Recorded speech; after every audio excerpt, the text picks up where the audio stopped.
Some shows talk about one team. Other shows barely talk sports. This show will talk Packers, Brewers, and Bucks every day. It's Wisconsin Sports Daily with Steve Sparky Pfeiffer, served up by Wendy's on the Wisconsin Sports Radio Network. Download the Wendy's app today.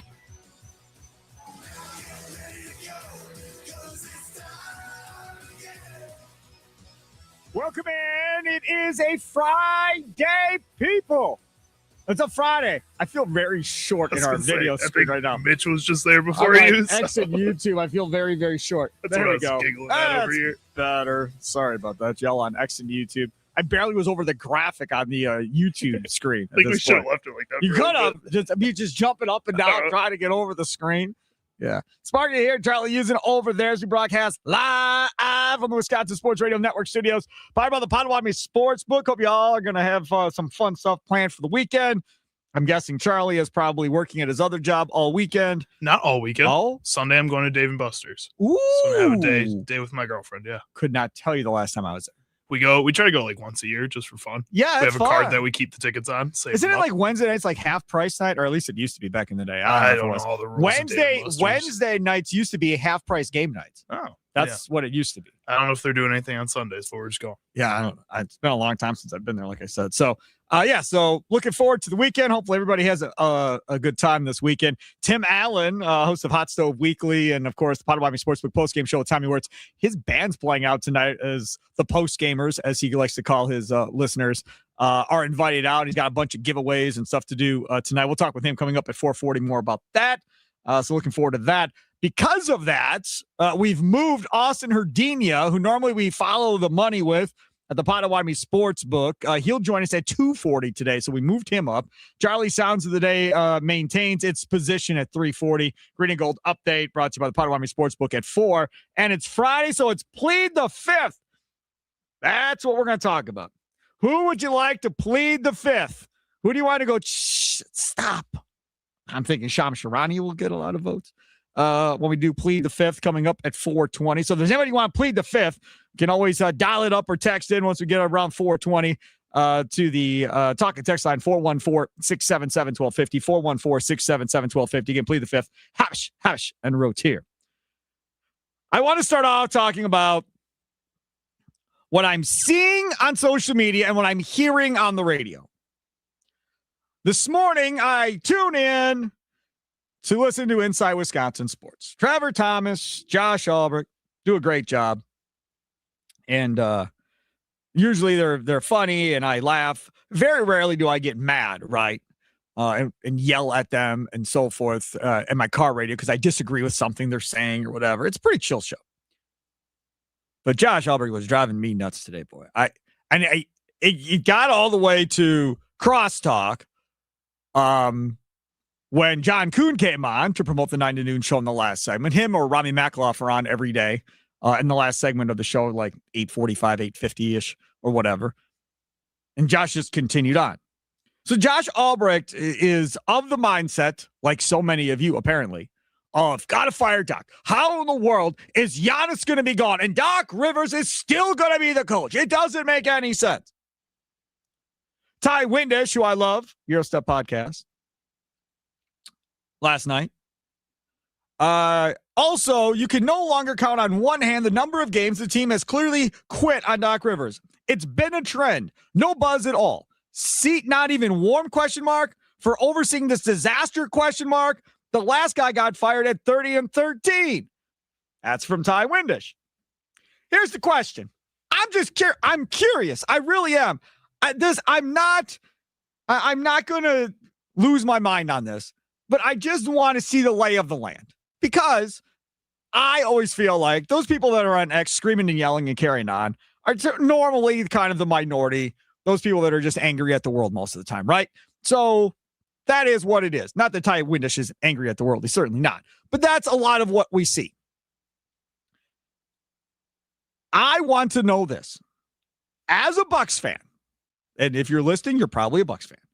Whether you're in Green Bay and Appleton listening to WNFL or the game in Wausau or Duluth Superior or the fan in Milwaukee and southeastern Wisconsin, wherever you are around the state, as a Bucks fan, regardless if they trade Giannis or not, okay? Let's just say the roster stays the same. They don't move Giannis. This roster plays out. They don't do anything at the trade deadline. They're like, we're just stay status quo. We're just going to play it out. Would you rather see this Bucks team compete for a playoff spot, play in tournament, whatever? Got some breaking news real quick. The Packers have officially announced Brian Gutekunst, Matt LaFleur, and Russ Ball to contract extensions. Oh, not bad. So I wonder who the holdup was of why this couldn't get done. I'm curious. It had to have been Gutekunst.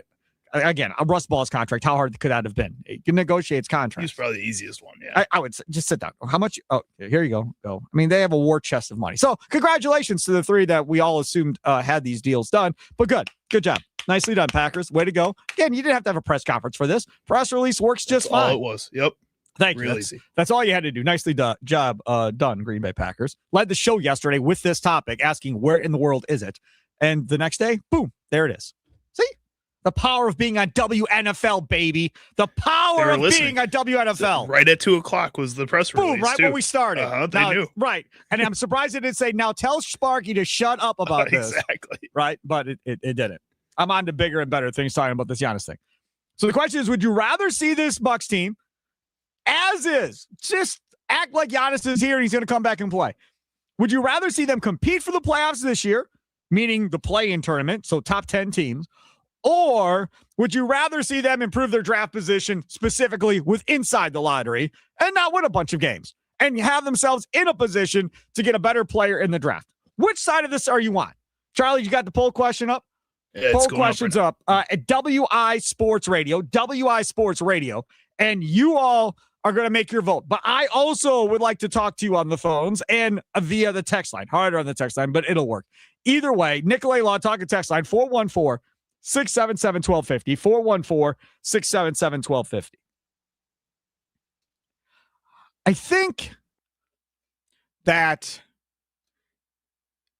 if you are older and you've been through losing, that maybe you forgot how this works. Could be. We've had a nice run here, right? I mean, it wasn't all 13 years with Giannis was great, because in the beginning it wasn't great at all.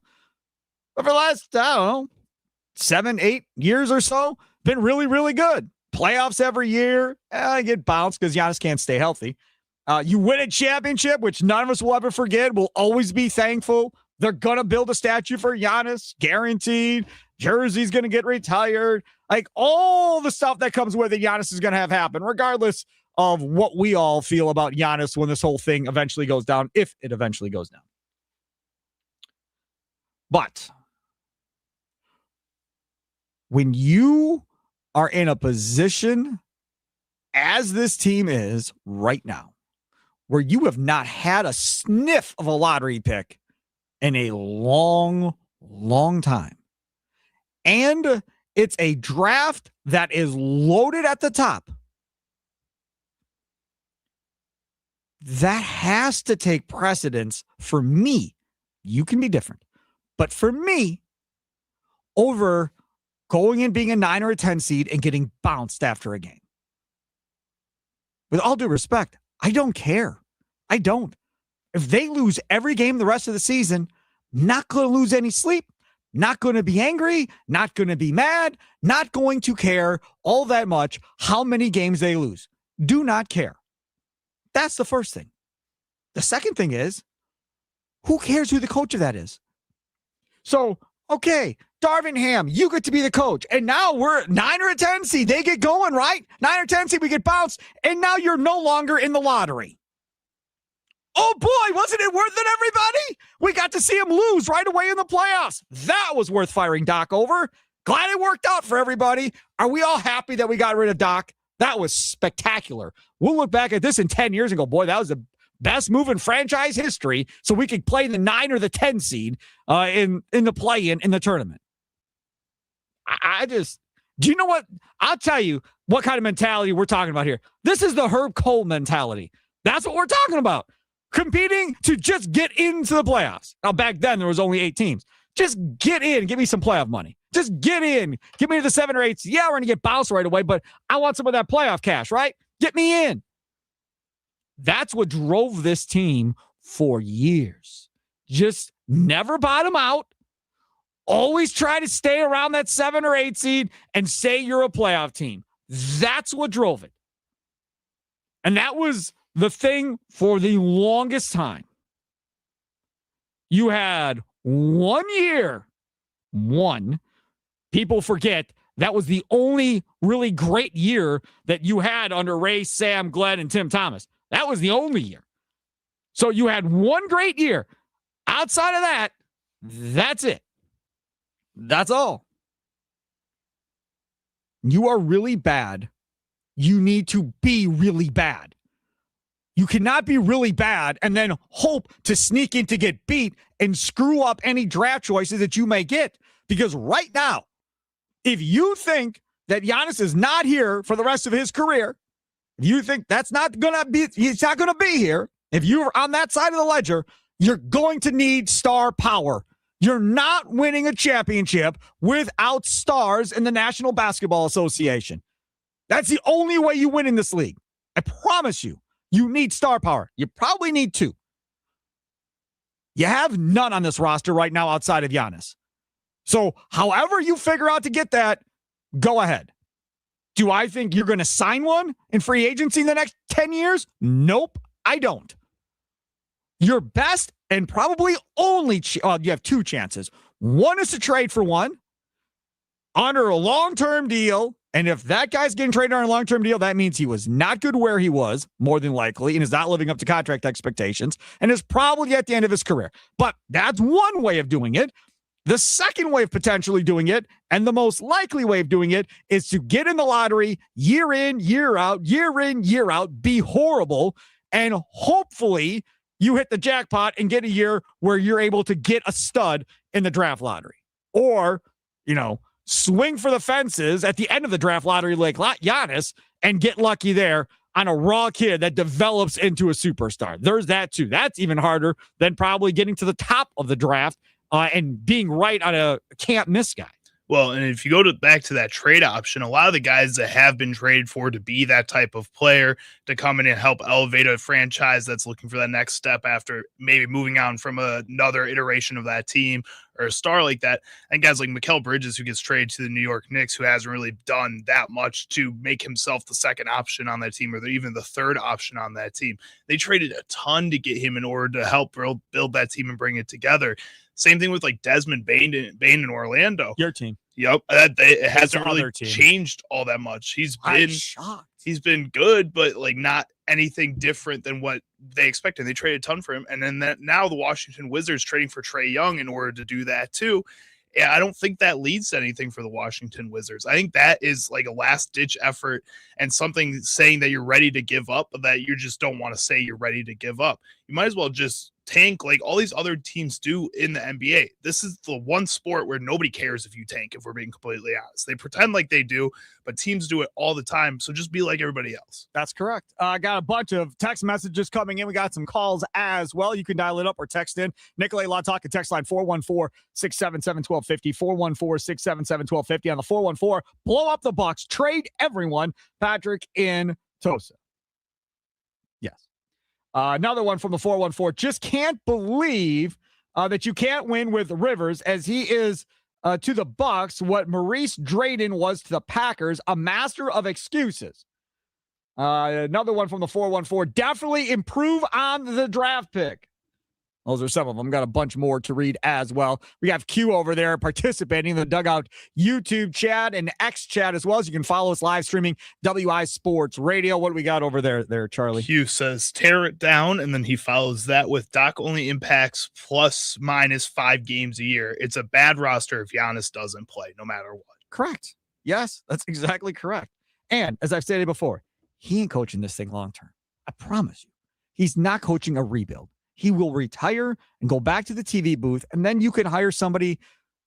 Up to you, right? You can either go cheap with some inexperienced guy that you think has some upside, but if it doesn't work, who cares? I'm not paying him anything. Or you can pay more and get a Tom Crean in here and let him get his feet wet in the NBA with a bunch of young college-age kids that he's going to try and build over the course of 3 or 4 years up. I would probably go with the younger, cheaper coach, though. That seems to be the way that a lot of these other teams are going across the NBA. And whether it works or not, it's a really low gamble that will pay off more likely than not. Yes, it's the more it makes more sense, but Jimmy Haslam's involved, so nothing's guaranteed. Trell, north side of Milwaukee, you're next on the Wisconsin Sports Daily Show, served up by Wendy's. What's up, Trell? What's going on, Sparky? Happy Friday. I don't understand. You too, man. I don't understand why people are just zeroing in on Doc. I mean, this team, let's focus on trying to get a top 3 pick after we have to swap and all that. That's what I want to focus on. I don't care how many games. They can lose every game the rest of the season. Yep. Doc can stay on as the coach while they're doing all this losing. And don't worry, we won't have to fire him. He'll resign. He'll resign. He'll retire. He'll retire and be done. Correct. So, yes. Yeah. So, I mean, I don't know if people were here before, were Buck fans before the Giannis situation started when we drafted Giannis and Jabari Parker and all that. But we're headed down that way where we won 15 games, I think it was, one year. So, I mean, brace yourself. But if we got the right general manager and the right infrastructure as far as the plan, we'll be fine. We won't. We're going to lose something that is a chance we may never get back, and that's the truth. But if we build and plan and draft and develop like we're supposed to, we can be the next Oklahoma. We can we can be the next Boston Celtics. Correct. Because remember, Boston traded those old guys. Yep. And that's how they end up getting Tatum and Brown, and they delivered the championship. Absolutely right. Do you think that Horst is the general manager? We're talking about Doc. Okay, that's fine. Doc's gone. But Horst is the general manager, likes to trade and will and deal for a veteran team. As far as young players and stuff, he doesn't have a really good track record for that. We are going to think about that? We are going to get into that because there's a report by Gary Wolfel that I believe is very right on the money as far as what's going on inside of that front office. And we'll get to that coming up. We're going to do that at 3 o'clock, Charlie. We're going to move it on a rundown. So at 3 o'clock, we will get into the Gary Wolfel report. Thanks for the call. I did text Gary to get him on, but he is writing a couple stories. He's down in Alabama at the Senior Bowl, and he's got some interviews down there that he's doing. So maybe next week we can get Gary on, but his report on X, I think, is spot on as to what actually is happening. So we'll dive into that coming up at 3 o'clock. Again, follow the money with Austin Herdenia at 2:40. Charlie, how many games back do you think the Milwaukee Bucks are from being the worst team in the league? From being the worst team in the league? Yeah. I think the worst team has like 13, 12 wins. So what is that, 14 games? No. The Bucks are 18 wins. The worst team is 12 Oh, my wins. God, they're only 18. For some reason, I thought they were in 20. Dang. That's sad. No, that's great. That's great news. There's nothing sad about this. It's great news, I guess, from that perspective. How do you from chip a fan. away? Listen, the Jazz are 3 games back at 15. You have to get in front of the Jazz. So continue doing what you're doing. And then hopefully the Jazz leapfrog you with a couple of wins. Now you slide down. Then after that, there are 5 teams at 12. You have Brooklyn, Washington, who has Trae Young. Come on, Trae, you can put together a little winning streak here for the Wizards. I know you can. The Pacers, the Kings, they're about to blow it up. It sounds like Sabonis might be on the move. Mm-hmm. And then the Pelicans, obviously, too. So we have 12-34 teams of Brooklyn and the Wizards. Indiana's 12-36. Sacramento and the Pelicans are 12-37. The Bucks are 18-28. There is still a chance when this season ends that you're inside the top 5 with one of the 5 worst records in the NBA. That's got to be where you're looking. This whole thing of, let's look up and see where we are in the playoff race and all this nonsense. Like, I don't see the point of that. The Milwaukee Bucks right now in the playoff race are 4 games out of the 10th spot. I'm good. I don't even want to be a The other way, look behind you and go, we need to go deeper down there. Look towards the basement. When we talk about what do you want to do? And again, the poll question is up right now. Would you rather see them compete for the playoffs or improve their draft position? You can vote online on X at WI Sports Radio or Nicolay Law Talk and text line as well, 414-677-1250. But when you think about this deadline, this whole Patrick texted in Tosa and said, blow it up. I've not seen anything on trading Miles Turner. Somebody explain to me why he would be on this roster next year. You don't have to trade him now. But in the summertime, if you're going to move Giannis in the summer, Then he goes one way, Turner goes another way, Kuzma, Portis, whoever else, this whole roster is emptied out. Anybody that can bring back value, I don't care if it's a second-round pick, this whole thing gets blown up and you start over. Let me bring you to another point. Do we remember the process with the Philadelphia 76ers? And they tore that bad boy all the way down to the studs and try to get picks and do it that way. And they ended up with Joel Embiid and so forth. Did it work? No. They never finished. It didn't work. Oklahoma City did the same. It worked for them. So, again, there's two chances, right? You could be Philly, tear it down, and you still never get to the end game. And it's been how many years since they started the process? And that guy, Sam Hinkie, got fired a long time ago. And then you have the other side, Oklahoma City Thunder, that, 2 down years, and then, boom, popped up to 500, and they've been on the rise ever since. Won a championship, done the whole thing. So, it can go one of two ways for sure. John in Hartford, you're next on the Nicolay Law Talk and Text line. What's up, John? Hey, Sparky. So I'm in agreement with you. You got to be looking how close you are to being a top 5 pick. So with that, if for some reason they don't trade Giannis, do you play Giannis at all the rest of the year? And I say no, because A, you don't need him winning games for you.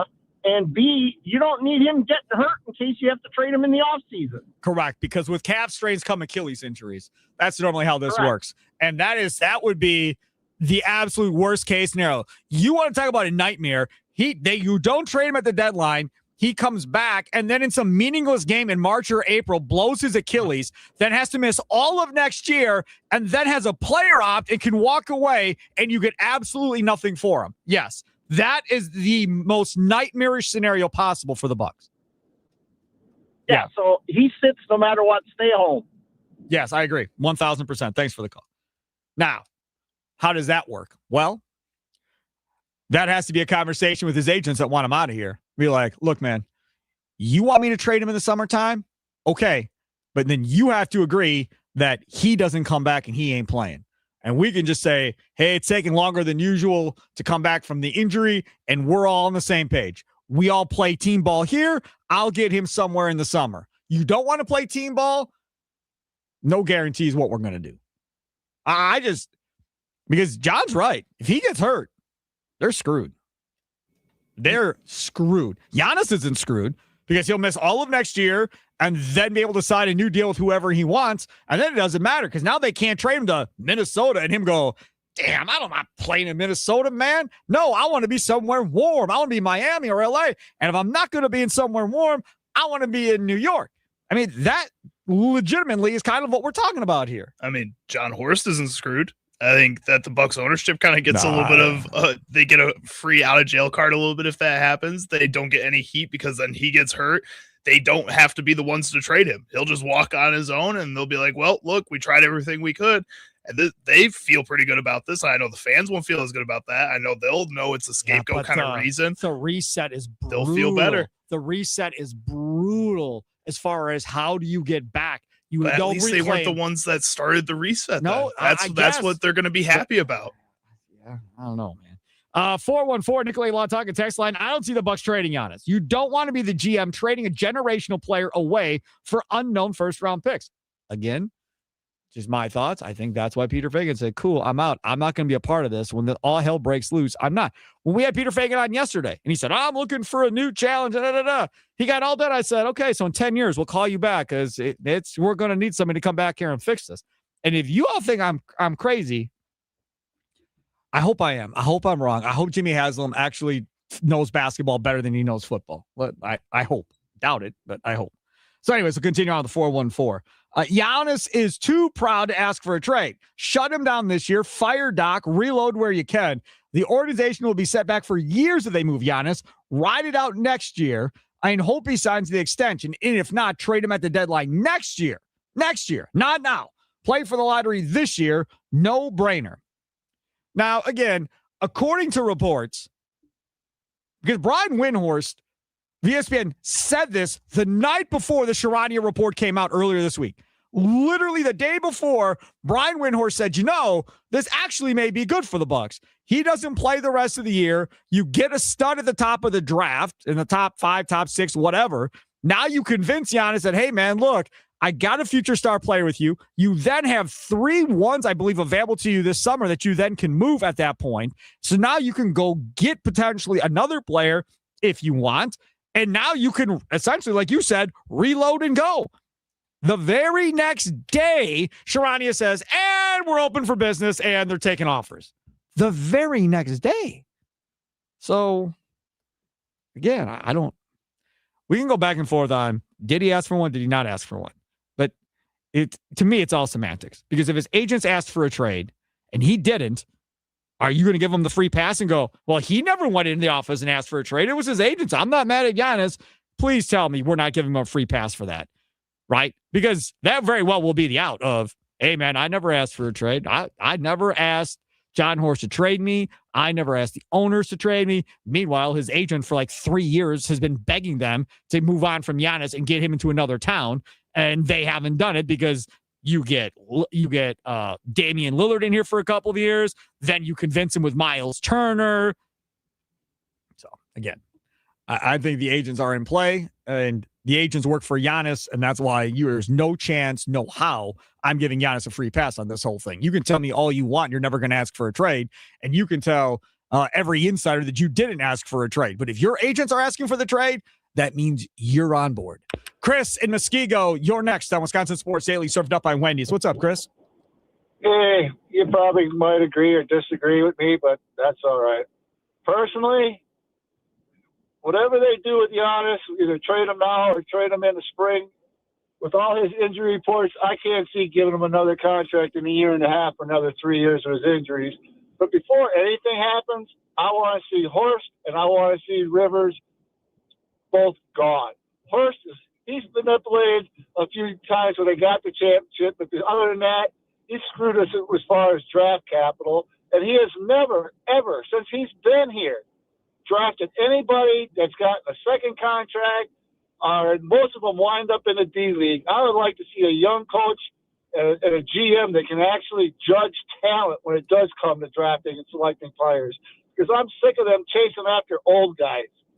I mean, well, you're chasing after old guys like every team that has LeBron chases after old guys because you're in win now mode all the time. If Giannis would have been agreeable to, hey, Lillard's out and the summertime comes and goes, look, man, we're going to play this year out with what we have. We're not going to be good, but we're going to get ourselves a lottery pick, a star player to put with you in the draft. We're going to have draft picks available. We're going to have more money available, and that's how we're going to play this thing out. But instead, it's, I have to win a championship now. I have to win a championship now. So then you got to do this hocus pocus magic act in order to stretch and waive Damian Lillard, who now you're going to pay forever, and then go and overpay for Miles Turner. Why? Because you're all-star, you're superstar, you're MVP. That's what he wanted and couldn't handle doing it any other way. Thanks for the call. That's what it was.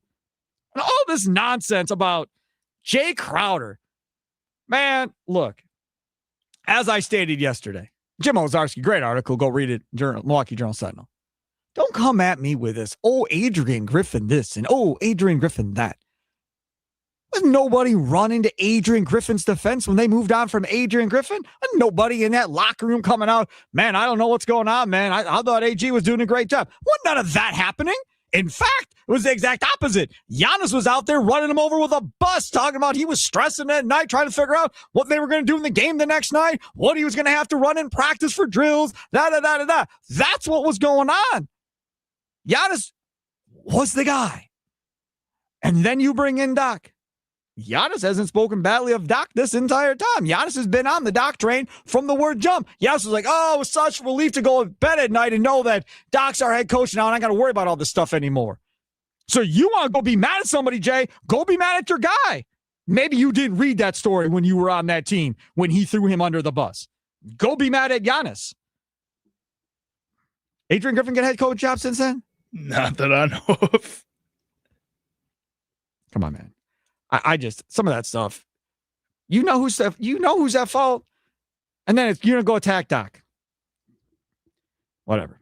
It just drives me nuts. Follow the money with Austin Herdenia comes up here in about 10, 15 minutes from right now. It's Wisconsin Sports Daily, served up by Wendy's, live from Wisconsin Sports Radio Network studios, powered by the Potawatomi Sportsbook. Sparky here.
Welcome back, Wisconsin Sports Daily, served up by Wendy's. Speaking of Wendy's really outdid themselves with these new biggie deals, $4, $6, and $8. The new biggie deals are bigger and biggier than ever. If you're feeling something snacky, you can get the $4 biggie bites, I should say. Feeling something medium, get yourself a $6 biggie bag with junior bacon cheeseburger. If you want to go full biggie, you can get the $8 biggie bundle with your choice of 2 sandwiches, a small soft drink, and a junior fry. The choice is completely up to you. For a pretty biggie deal, it's got to be Wendy's. I'm thinking Sunday night is going to be Wendy's night for the family, and I think we're doing that Sunday night. All right, you're gonna get tendies. You're gonna go back to the cheeseburgers. No, switch it up. No tendies. Not tendies. Okay. Yeah, tendies. Gotta make sure. I'm getting tendies withdrawal. You know, I had the Wendy's sauce the other day. I'd say with fries. It was pretty good. Told you, man. It's not the scorching sauce. The scorching sauce is still the best. Peacock Jack Pembroke is the one that turned me on to that Wendy's sauce, man. It's got some kick to it. A little spicy, right? It's not over the top though, but it's good. They got I don't know. It's some kind of like sweet and sour sauce too. That's really good. I dipped the fries in there just because. Yeah. Because Mitch Nellis has them all lined up on top of our cubicle for some reason. He's got a ton of sauces, so I just kind of grab one whenever I'm snacking in there. Brought up the cooking show idea to him. What do you think? He's all in, going crazy, all excited.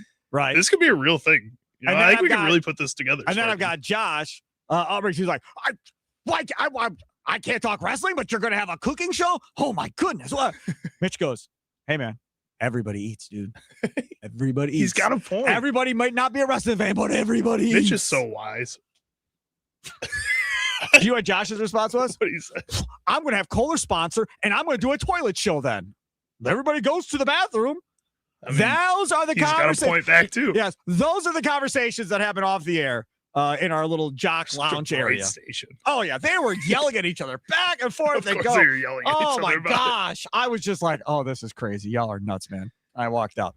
But, yeah, so all good stuff there. Still to come on today's show.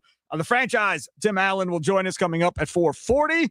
Hot Stove Weekly, of course, Potawatomi Sportsbook post-game show. His post-gamer concert is out tonight. We'll tell you all about that. He's got a ton of giveaways for What kind of music does he play? What's his style? Classic rock. So REO, Journey, that type of stuff. All right. That type of music. So be fun to see that. Coming up in the next segment, Follow the Money with our man Austin Herdenia, Potawatomi Sportsbook manager. 414, the Nicolay Law Talking text line. Jimmy Haslam buying part of this team is a huge downfall. Yes. Look what he's done in Cleveland. Most recently, him overruling the GM in Cleveland to hire a coach. He was also a huge driving factor in hiring Doc, which has been another disaster. Once Giannis leaves, the talk of them leaving Milwaukee is going to get loud again. Okay. Let's go over a couple different things here. Because I heard Trevor this morning on Inside Wisconsin Sports talking about the lease agreement and whatever. Okay, listen. They're not going to write into the lease. When Giannis leaves, we'd like to be out of our lease. Like that, no. That's just not going to be the thing. That's number one. Number two, I am not a Jimmy Haslam guy. But Jimmy Haslam, to this point, has not shown the want to go through the process of moving franchises and so forth. Cleveland has an NBA team. So he ain't going to move the Bucks to Cleveland. That's not going to be a thing. Could he move the Bucks to Cincy, I guess? Maybe he does that. And then you know how hated he's going to be in Cleveland as the Browns owner if he's got an NBA team in Cincinnati with their arch rival city? That ain't going to be a good look. I'm not sure he cares about that. No. So no, I don't worry about the Bucks leaving for a couple of different reasons. Number one, this whole Seattle thing. Listen, Seattle and Vegas are going to be the next two expansion teams. Yes, expansion teams. Silver has already talked about, commissioner of the NBA, that they're going to expand by 2 to get to 32 teams. That's the goal here, right? So those, it's not official, but more than likely, those 2 teams will be the expansion teams. So that takes those 2 cities out. Whatever other cities come into play here, you're going to have a hard time convincing me they're going to do better than what Milwaukee is. Because if there's not a star player to attract them, it's not going to work. It's just not. Well, and I guess I'm not completely sold that they're going to for sure go in on this expansion idea.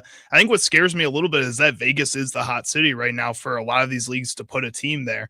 I know some of them have been expansion teams like in the NHL, the Golden Knights, but other teams have been the ones that moved. And I think sometimes when you look at the NBA, especially so far this season, the product just hasn't shown up on TV as much as it has maybe even last season. You haven't gotten the same kind of attention.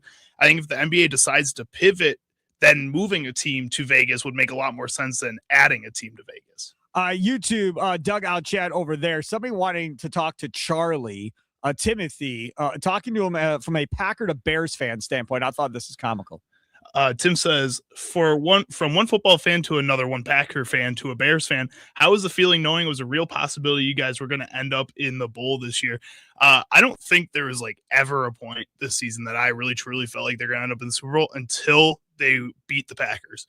And they beat the Packers, and I felt like, oh, there's a shot. There's a shot.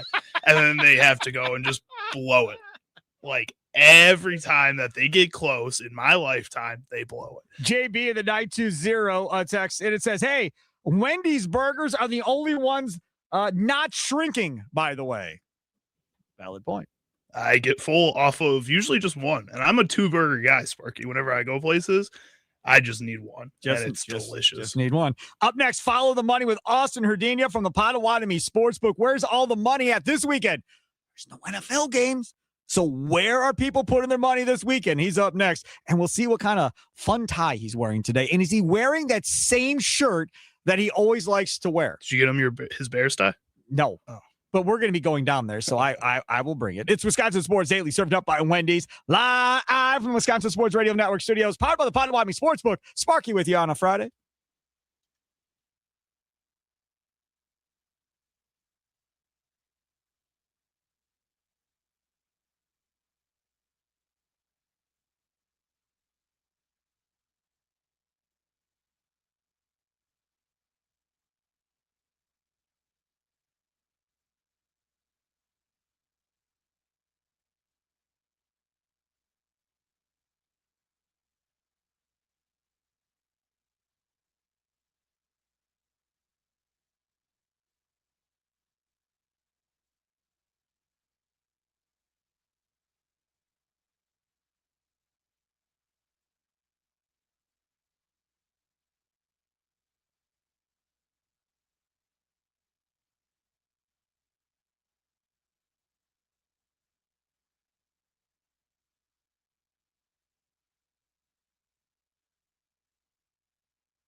Yep, the Giannis song. This should be every time we have talk of Giannis, we should play this song. I like it. Right? It's very heartbreaking. Yeah. Yes. Everybody changes their mind. Hearts are going to break. Like, it's absolutely perfect. Who knew Guns N' Roses would be the Giannis theme song? I think that's the Giannis theme song. Just that little part. We just clip that and we play that going forward. Write down BU09. Yeah, that means nothing to y'all, but it means a lot to Charlie, because then we can go pull this. And from every time now we talk about Giannis, we're just going to play that clip, I think, going forward. That's going to be how we're going to do this. All right, with that being said, it's time to follow the money with our guy, Austin Herdenia, sportsbook manager over there at the Potawatomi Hotel and Casino Hotel. Austin, how are we doing today as what are we doing? Dungeon today. What is going on, man? I had to pull some audibles. We're in the office today. You're in the office. You don't have the same colored shirt on like you normally have. I don't get like a full screenshot of you. It's like all up close and in your stuff. There we go. Yeah, now I see. How are you doing? We're doing pretty good here. Been a lot of Super Bowl bets coming in, a lot of prop bets. There's a lot of two-way action on the Seahawks Patriots. The line right now is Seahawks -4.5, total of 45.5, and it's been busy at the counter. Busy at the counter is good. I feel like this is a Super Bowl that many will probably view as don't care, boredom. If you have money on it, you care and you're invested in it. But there is no superstar quarterback. There's no Brady. There's no Mahomes. There's no Manning. There's just not that. There's a retread in Darnold, a potential up-and-coming star in Drake May, obviously at this point. That I want to see what this all looks like. They're going to have numbers, obviously, for the Super Bowl. And I know the Potawatomi Sportsbook is going to be packed and the annex will be packed. And I get all of that. I just wonder for the casuals out there, how many will draw. There's no Kelsey and Swift. So there's none of that to draw all the people to it. I wonder what these numbers are going to look like. Listen, I think we still have a lot to look at. We got probably the best receiver or second best receiver in all of football, JSN, on the field. Yeah. Drake May is either the MVP or the runner-up for MVP. We got some really good star players on the field, but yes, it's new stars, guys that we haven't really seen in a Super Bowl before. Still a great coaching matchup as well. I'm looking forward to this game. I think that Patriots +4.5 is too many points. Like, I feel like they're the right side. I say that a lot, I guess, when I take the points, but I just think this game's going to come down to the wire. I'd rather have the points. As far as, coming into the sportsbook here, we got just awesome stuff going on. We got the Yingling party going on in the annex. That's going to include, some drinks and all-you-can-eat food. Yingling, they just got to Wisconsin just now, right? Like this month. Absolutely, and we're one of the first sponsors that we have with us. And then our sportsbook area, we still have tables available if you want to book a table with us. You're putting money down as a deposit towards your food and beverage. We got a lot of good seats yet. That's awesome. So make sure to go to Potawatomi.com for that. All right. So there's no NFL. So where's all the money at this weekend? What game gets all the money? Is it a college game? Is it a pro game? Where are we at? Because this, to me, is where I think it's going to get fun. We asked Austin, what was it, last week, 2 weeks ago, hey, man, do you want to do this all year? Because I think it's really going to be fun when we get into baseball season and stuff like that as far as where all the money is. I think that is where, before you listened to Austin's Bears picks, and you probably made some money if you followed Austin's Bears picks. But outside of that, when we get into baseball season and that leadoff show gets going, and Austin Herdenia is just rolling in the money every day on the leadoff show with Tommy Wirtz, that's when business really picks up for the Potawatomi Sportsbook manager, Austin Herdenia. I'll tell you what, tonight, it's college basketball. We got number 3 Michigan and number 7 Michigan State. Michigan is a small 1.5-point favorite at Michigan State. I think that's a great matchup. We don't get a lot of big college basketball matchups on Fridays, so that's pretty exciting to see tonight. We obviously have, your full slate of NHL and NBA. It's a lot of sports on TV tonight. You got Australian Open women's final tomorrow morning and men's final Sunday morning. That's been a really good tournament. You guys take wait. There's a lot of money bet on the Australian women's tennis tournament. Yeah. Tennis, really? Yeah. No, come on. You got like 2 bets on what the else are you Australian gonna do at Women's Open. 2:30 in the morning? Come on. Well, I guess if you're drunk stumbling into the sports book, I guess you're going to do whatever. But I'm just saying, like, that is, you really got to know that in order to bet that. I got one other thing for you that I'm kind of curious about, man. Do you guys take bets on next trade destinations for players like Giannis, or do you guys not get into that business? We don't, and a big part of that is like when the news breaks. I mean, it's breaking, and it might break before we notice it, right? And we might get taken advantage of on that. Yep. So those things are a little more risky for an operator to take bets on. So we've stayed away from those kind of markets. But Where's it's an interesting topic for sure. People are talking about it around the book. Where's he going? Where's he going? I think he's going to New York. I don't think that the Knicks gotta go. No, we gotta go. Between the Bears stuff and now the Knicks stuff, you're driving me nuts. Austin Herdania, we'll talk next Friday. See ya. There you go. We got to get on to a hard break. I wasn't trying to be a jerk to Austin, but we just got to get to a break. New York Knicks. They got no draft picks. Why would I even talk to the New York Knicks? They have no picks, man. Oh, my God. If he goes to New York, I would just... all right, coming up on the other side, Gary Wolf has a report out about how this is all going to go down if they trade Giannis. Who really is involved in the decision? Is it just John Horst? Who's involved? We'll talk about that next. Wisconsin Sports Daily, served up by Wendy's, live from the Wisconsin Sports Radio Network studios, powered by the Potawatomi Sportsbook. Sparky with you.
Some shows talk about one team. Other shows barely talk sports. This show will talk Packers, Brewers, and Bucks every day. Every day. It's Wisconsin Sports Daily with Steve Sparky Pfeiffer, served up by Wendy's on the Wisconsin Sports Radio Network. Download the Wendy's app today.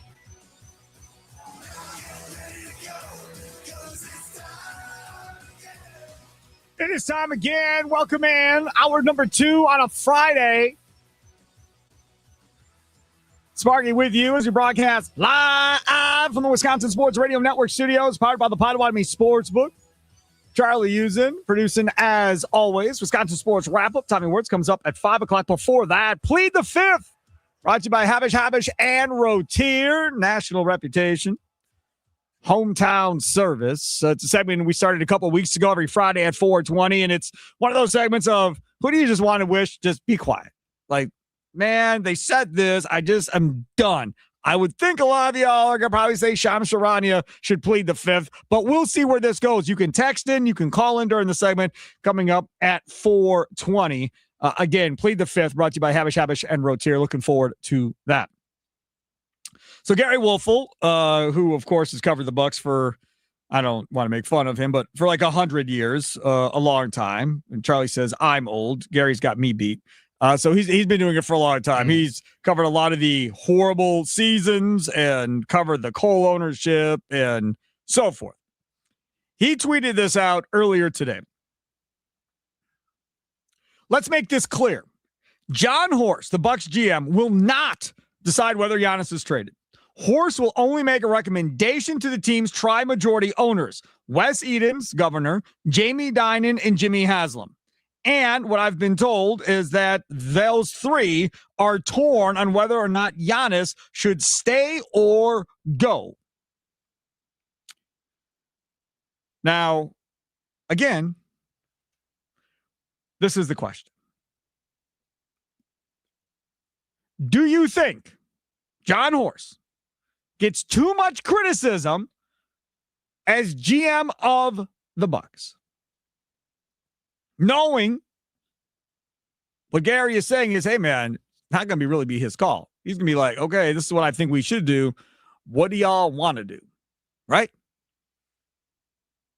Nicolay Law Talk text line 414-677-1250, 414-677-1250. Can also come hang out with us on X and on YouTube. And if you ever missed anything on the show, podcast form is always the best way to do that. You can always text 414-677-1250. Use the keyword Sparky, and we'll have a bounce back that comes right back to you, right to the podcast page for Wisconsin Sports Daily. Always there for you. Again, text the keyword Sparky to 414-677-1250, and you'll be all set for that.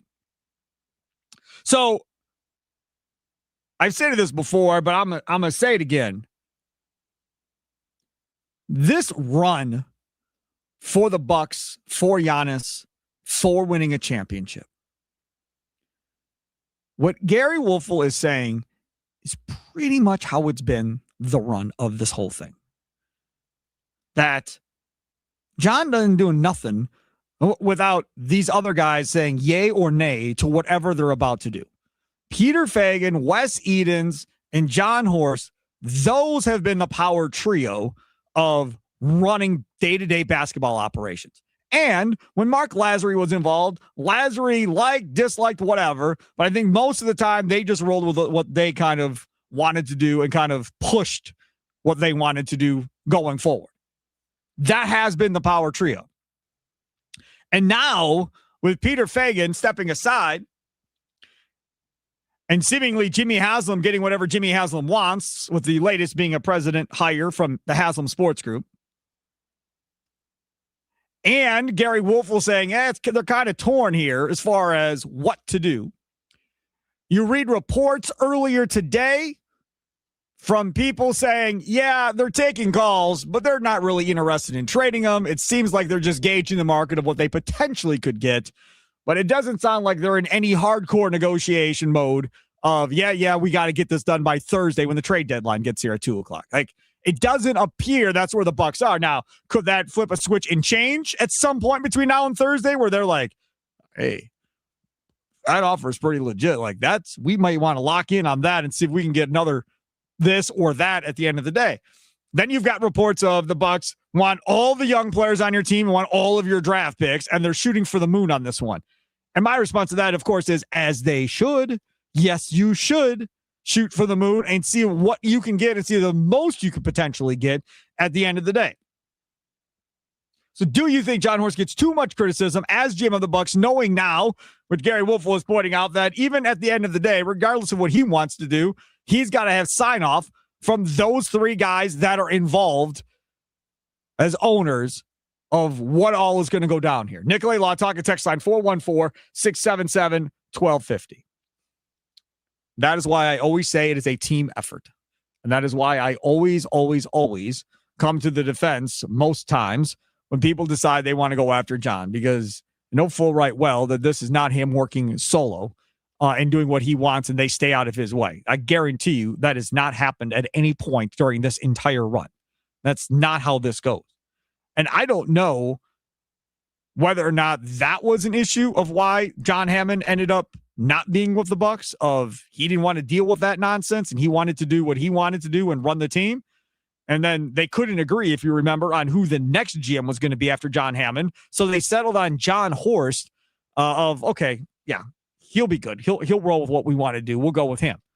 And it worked. And they won a championship at the end of the day. This is a very messy situation that the Bucks have. You always hear the saying there's too many cooks in the kitchen. It's been that way for a long time. It has. And to their benefit, they've made it work. They have figured it out. I'm sure there's been arguments and disagreements and shouting and all of that. But despite all of that, they got the eventual goal. When they took over, the opening press conference, when Lazary and Edens took over, before they added everybody else, was, we're here to win championships. And they had it with an S, plural. But that's what they said. Then they went on a tour of Milwaukee, doing radio stations and TV stations, and continued to hammer that fact.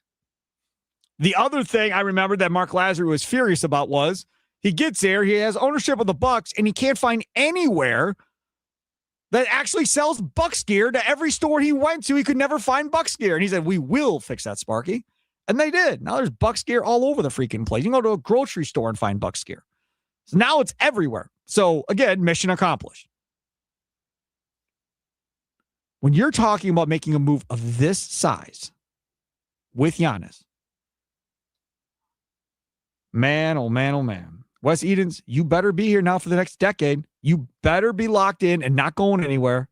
Jamie Dinan, you better not be going anywhere either. You better not be spinning this around and selling it, because if you're going to be huge decision makers in this conversation at the end, it's not going to be, oh, I think we should do this. And then a year later, yeah, that didn't work. Sorry, guys, selling. And then somebody else comes in to try and pick up the pieces. Like, if that's how this is going to be, there better be 1,000% commit that everybody involved, these top three, are going to be here at least for the next decade to see this thing through, because it's going to probably get ugly. 414, and asking whether or not you think Jon Horst gets too much criticism. He says, no, Horst gets more credit than he deserves. His drafts have been brutal. He has given up more than he needed to when it comes to trades and offered some questionable player contracts over the last few years. See Brooke and Connaughton. I seem to be in the minority with this, but I think he's a hack. Okay, well, the Connaughton deal I was categorically opposed to when they gave Connaughton that deal. I was opposed to the Dellavedova deal when he got that deal, and I wasn't a fan of the A.J. Green deal either. If we're being honest, all three of those deals I have not liked. But what I did learn from the Pat Connaughton deal was, as was told to me on the radio from my co-host, was, man, within a couple of years, that contract, because of how salaries are going up, is not going to be that big of a deal at $9 million a year or whatever. And they were right. It was never a detriment or held them up or anything like that. And the A.J. Green contract will not be a detriment or hold them up or anything like that. So I stopped overreacting to things where I think guys get overpaid. The Brook Lopez stuff, I just think there's a lot more involved there with Brook Lopez, right? I mean, he was super tight with Bud. Bud changed his game for the better, put him into a position to be a dominant defensive player, which he became, allowed him to shoot threes, which was never a thing with the Nets. He was just a post player. Now, I got frustrated with Budenholzer when he didn't have Brook Lopez playing down by the rim, when they would go through droughts of not scoring points. Like, okay, you have somebody that can just drop it in. Just give him the ball and let him work down there until everybody else figures this out. Like, take advantage of what you know will work. And he just never, hardly ever did it. So that's a little bit different. And I feel like there was a pretty damn good connection between Brook and Giannis as well. And that's part of the reason, too, why Brook and Middleton and Giannis and those guys were all together, and Bobby Portis were all together for as long as they were, because they didn't want to break up that core because everybody got along. The chemistry was really good. They were all fighting for the same thing. But guess what? The aging process sucks, man. And as you get older and your body starts breaking down, or you get slower, you get too expensive, you get phased out for cheaper, younger talent or better talent at the end of the day, Charlie. Well, and also when you're not having fun, we talk about that group of players. They were doing them wrestling matches before going out on the court, and that was so much fun. That stressed me out too. And Robin Lopez was still messing with the mascots, and Brook Lopez was egging him on to do it.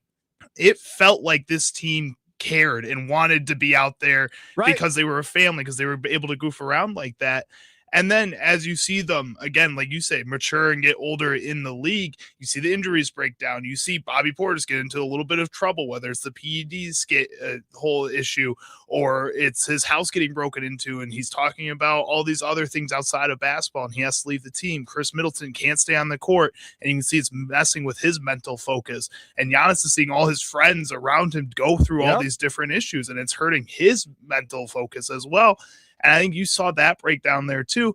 It's just so hard to bring that back together, even if you were to bring back all those pieces. Like everybody keeps saying, if you keep Giannis, bring Chris Middleton in when he gets cut by the Wizards. Sure, go for it, but it's not going to be the same.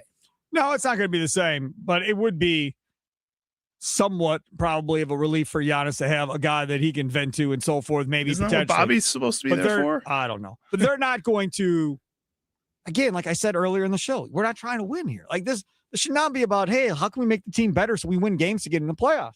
And I know that sounds absolutely crazy to a normal fan. Like, why would you not want to try to win? Because the way it's set up, in order to get star players to play in Milwaukee after Giannis, you're only going to get it through the draft lottery or a potential trade. And if you get it through a trade, it's going to be because that player is old and at the end of their career, and somebody's trying to get off that contract so you end up becoming a facilitator to get them somebody better. That's how this works when you're a bad team or a bad organization, which they very well may be headed to being after being a great organization for the last decade. So yes, then losing becomes a thing. Then 15 to 21 seasons is something in a weird way you're okay with for the next 2 or 3 years if it nets you a potential star or two at the end of the day. Regular season basketball doesn't become a thing where it's like, oh, gotta sit down and watch every game. When you know they're going to lose, you are less apt to turn the game on.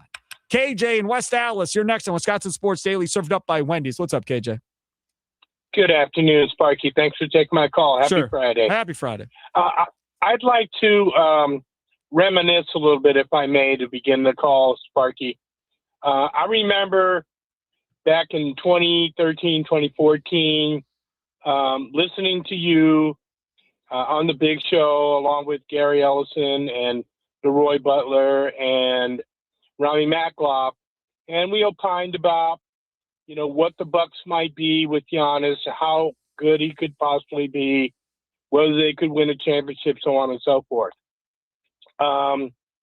You look now, you fast forward to now, and to go in the middle of that conversation, I think the beginning of the end for the Bucks was when they gave up 5 second-round draft picks for Jay Crowder.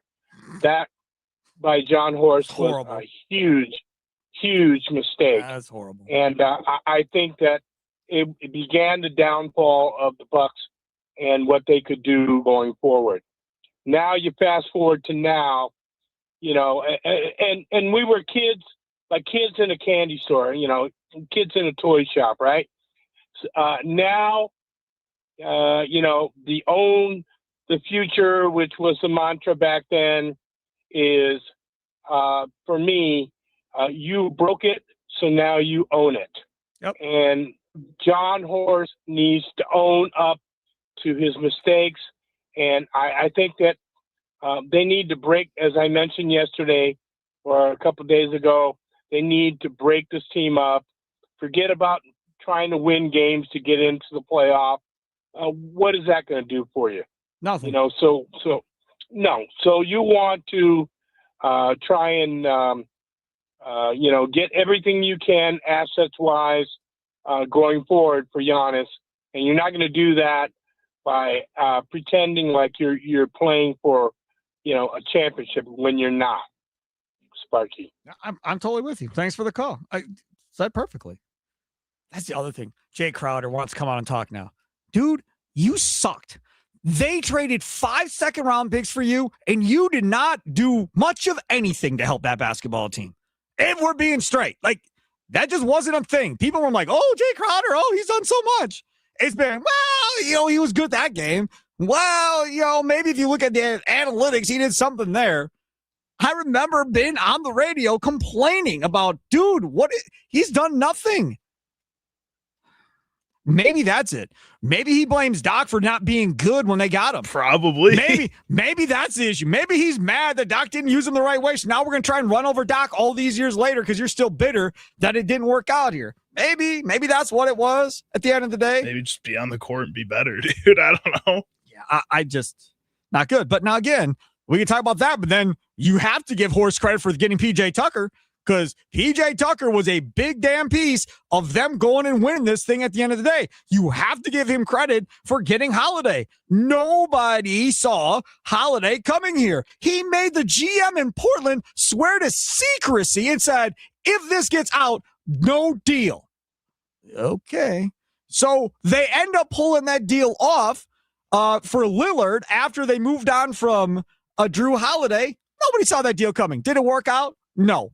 But who was to know the guy would have a blood issue and injuries and all this over 2 seasons when he was here? There was nobody could have. At least I wasn't. I wasn't projecting injuries for 2 years and thought it was a bad deal. I celebrated the deal. To this day, I still think that was the right deal. Why? Because you had Giannis over there going, I gotta win. I gotta win. If I don't win, I'm leaving. I gotta win. I gotta win. So he had to go get Damian Lillard. He had no choice. Do you want to know why? Because the guy himself, Giannis, can't ever stay healthy in the postseason. And he saw Middleton also has a problem staying healthy, but Middleton, even when healthy, they did not have enough with him and Holiday offensively to get through without Giannis, right? It worked the year of the championship, fine. But realistically, it was not going to work in future years every time Giannis got hurt in the postseason. So we have to increase scoring. We're going to go get a top 50 player. So that's what they went out and did. So again, I'm not going to be mad about that. And getting Drew Holiday from the Pelicans, that was a great deal. Everybody celebrated that deal. In fact, some of us were like, how did they get Holiday for only that? Like, some of us thought they got him for a pretty good price. It was a steal. I mean, from the moment they knew Giannis was taking those steps towards being even just an all-star player, they were making moves in order to improve the team around him. You could go back to the Eric Bledsoe trade even and say that was a move in order to help push Giannis to his max, because he was like a poor man's Drew Holiday. So then they went and said, you know what, he's not doing enough. Let's get Drew Holiday and see if he can push him even more. And it worked. And then they said that wasn't enough. So Damian Lillard, one of the greatest players, one of the greatest three-point shooters of all time, we have to see if that works. And everybody wanted to pair Giannis with a Steph Curry, saying that, oh, go trade for Steph Curry. Damian Lillard is the next best option to put there in that position. There's no way you can look back at the trade. Yeah, you can be disappointed, but you can't say, oh, no, I wish they didn't do it, because that was supposed to be the ticket to multiple more championships. You talked about it before talking with the ownership. And what they envisioned, they had that S at the end of the championship. Yes, it wasn't just one, it was multiple, and that's a move that at least gives you the opportunity to get there. Raise your hand if you've ever heard the owner of the Brewers talk about winning championships in Milwaukee. No, let's be competitive. Summer of fun and entertainment, Sparky. Let's go. Nope. He just doesn't do it, right? That's just not who he is. You don't talk about it that way. In Green Bay, you talk, now you do, back in the 80s, you obviously didn't, but now you talk about, hey, man, it's pretty much Super Bowl or bust. We're excited to win titles. And if not, this fan base gets mad and wants to fire everybody. That's how it is in Green Bay. And now going forward with Milwaukee Bucks, if we are going, as I like to call it yesterday, the desert, where we're not going to have a winning season for quite some time, then you got to get down and dirty and be ready to lose and be okay with it and try and find that next star player, whoever that may be. For the longest time, the Bucks didn't get it. Think about it. They had a number 1 pick. They got Big Dog. That wasn't a bust in my mind. That worked out fine. The 2 guys behind him, Grant Hill and Jason Kidd, right? Grant Hill couldn't stay healthy. That was the end of him. Kidd ended up to go on to have a really good career, but he was not a scorer. Like, Kidd worked when he had other guys around him. And if you remember when Kidd got into the league, how that played out, he was in Dallas with Jim Jackson and Jamal Mashburn. That team should have won championships. You want to know why you didn't? Because they didn't get along and the whole thing fell apart. Triple J Ranch, that's what they called it? They were really, they should have been an absolute, they should have been studs. They should have won. And they couldn't figure it out. And the whole thing got blown up. With Big Dog, at least, you had him and you had Ray, and then you get Tim Thomas in that deal with the 76ers, who Larry Brown was just fed up and done with after 1 year because he came out after a freshman year in Villanova. I don't think he worked hard enough for Brown or whatever the case was. So they move on. And then what happens there? That thing gets blown up because you have chemistry issues there as well. And the guy that was keeping the whole thing together was Scott Williams, who then you booted out because they wanted Ray Allen wanted Anthony Mason, so they go and they get Anthony Mason and bring him in, and everybody's all excited, and poof, that was the end of that. So that never came to fruition. Then the next time you get a number 1 draft pick, you shouldn't have. I think they were, where were they in record that year? Were they 6th worst or something? I don't know. But they end up winning the lottery. They go and they draft Andrew Bogut. That year, there was 2 guys that they were considering, Marvin Williams and Andrew Bogut. They were the only 2 guys in consideration. Marvin Williams, if I remember correctly, didn't even finish his workout. He tapped out at that workout for the Milwaukee Bucks. So then it was, okay, it's Andrew Bogut. Marvin Williams was coming off the bench for North Carolina. He wasn't even a starter. So, but those were the 2 guys in that draft. So, okay. So they go with Andrew Bogut at 1. And Andrew Bogut looked like he was turning the corner. Here we go. He's going to be our guy. Goes up for a dunk. Gets pushed. Down he comes. Wrecks his elbow. Never the same player again. And that's the end of that. Again, didn't suck. Good basketball player. But did they get a Shaq? No. Did they get a LeBron? No. Did they get even a Dwight Howard? No. They never got that dominant guy.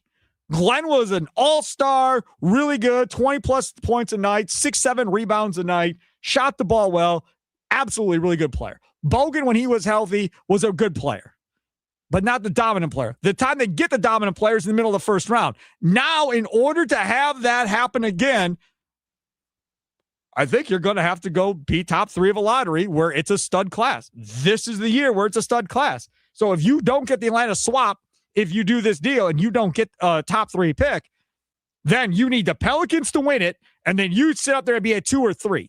That in best case scenario, right? Atlanta gets 1, okay, you get 2 or 3. Best case scenario. Or Atlanta gets 2, you get 3. However, then you win. And if Giannis is still on the roster, then you have the opportunity to pitch Giannis on, here, go watch this kid. Then tell me if you still want to leave or not. Or, sorry, send this to your agent and have your agent tell me if your agent still wants to leave, because I know you'll never ask for a trade. So go talk to your agent.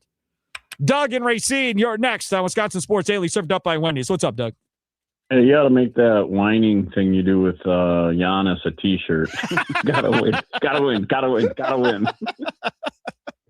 Oh, that's funny. Oh, man, this whole thing is just going around in circles. I'm pretty much in the whatever they want to do, because in reality, it's Giannis making the decision anyway, so he can say whatever he wants, but he's driving the decision, whether he stays, whether he goes. So I'm ready for whatever comes, in the next weeks or so, or over the summer. I'm just resigning myself to the fact that he's probably gone sooner, but like with all the injuries and stuff, who knows? Maybe it's time. All right. Thanks for the call. One question. Do you know where Tim's playing tonight? Yep. I'm going to be there. He is playing at Swagger's Sports Bar, which is inside of the Root River Bowling Alley, which is 76th and Rawson. 76 in Franklin. Correct. Yep. I'll be there tonight. I won't tell you who I am, but why not? I'll say hi. Why wouldn't you tell me who you are? I don't know. There's too many crazies out there. You're saying I'm crazy? That's what he just said. Why would you tell me there's too many crazies? I'm not going to announce to everybody, hey, over here, it's Doug and Racine, everybody. Tim Allen, put him on stage. Let's interview Doug and Racine for everybody. I'm not going to do that, Doug. I know. All right, well, come say hi. Tommy Wirtz is going out there, too, and there'll be some of us out there. So come hang out with us. Nice to see everybody. Yeah, Tim's coming up at 4:40. Wait till you hear all the giveaways he has for tonight. He's got a ton of giveaways that I'm a long time Tim Allen fan. I would time the Brewers game. I fast forward the games, and I would always hit it so that I would catch his show. He's good stuff, man. And him and Tommy are going to be awesome doing their post-game show this year. Potawatomi Sportsbook post-game show this year, Doug. Thanks for the call. And speaking of Tim Allen and Tommy Wirtz, I got roped into now doing a Hot Stove Weekly show in 2 weeks. So this coming Wednesday will be Tommy and Tim. And then the following Wednesday, Tim Allen is headed to Vegas. So Tommy Wirtz and I will host that show. So it's going to be fun. Should be a fun time. Me and Tommy talking baseball for 2 hours? Dude, I can't wait. I'm excited. I'm totally in. I'm telling you, I could talk Brewers every day for 3 hours. I would not have to talk about the Bucks. I would not have to talk about the Packers. There is plenty of stuff for the Brewers. I literally could talk every day. What's a week in Vegas like with Tim? I feel like he's a guy that's like fun to hang out with. A week? Hell no, he ain't going for no damn week. We went for 5 days once, and we're like, that's a week. That's like a trip week in my mind. You know? 5 days is way too long in Vegas. And we missed our flight. And you know what the funny part about that is? What's that? Tell you a little story time, Timmy time. Dude, he knew that we didn't miss our flight, and he was the one talking to the person.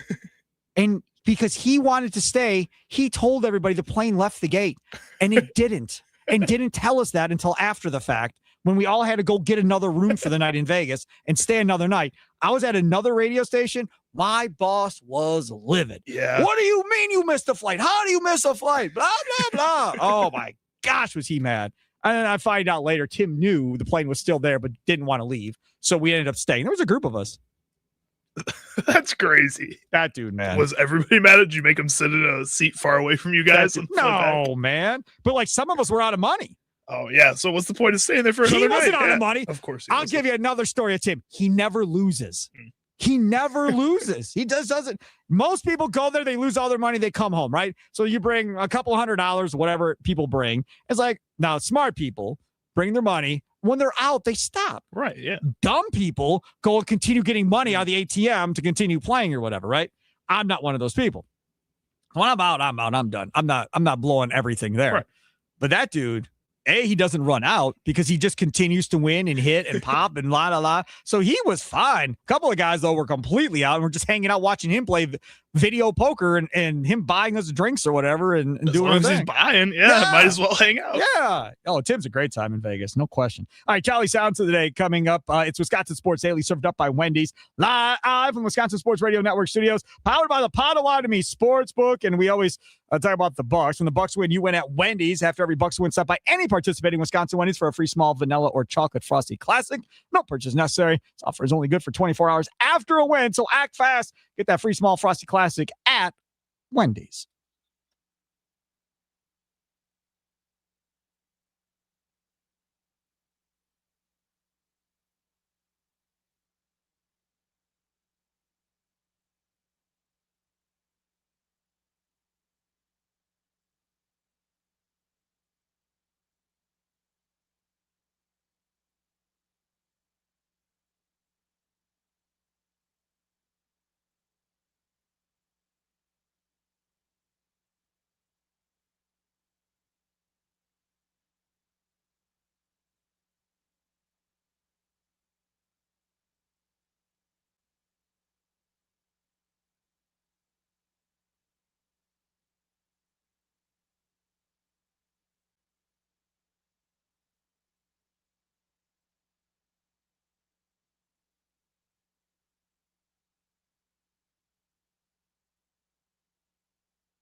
Welcome back, Wisconsin Sports Daily, served up by Wendy's. See Sparky Five with you. Hope you are well. Still to come. Plead the Fifth, brought to you by Havish and Rotier. That comes up at 4:20. Check out online, Havish.com. It's your chance to tell somebody, shh, be quiet.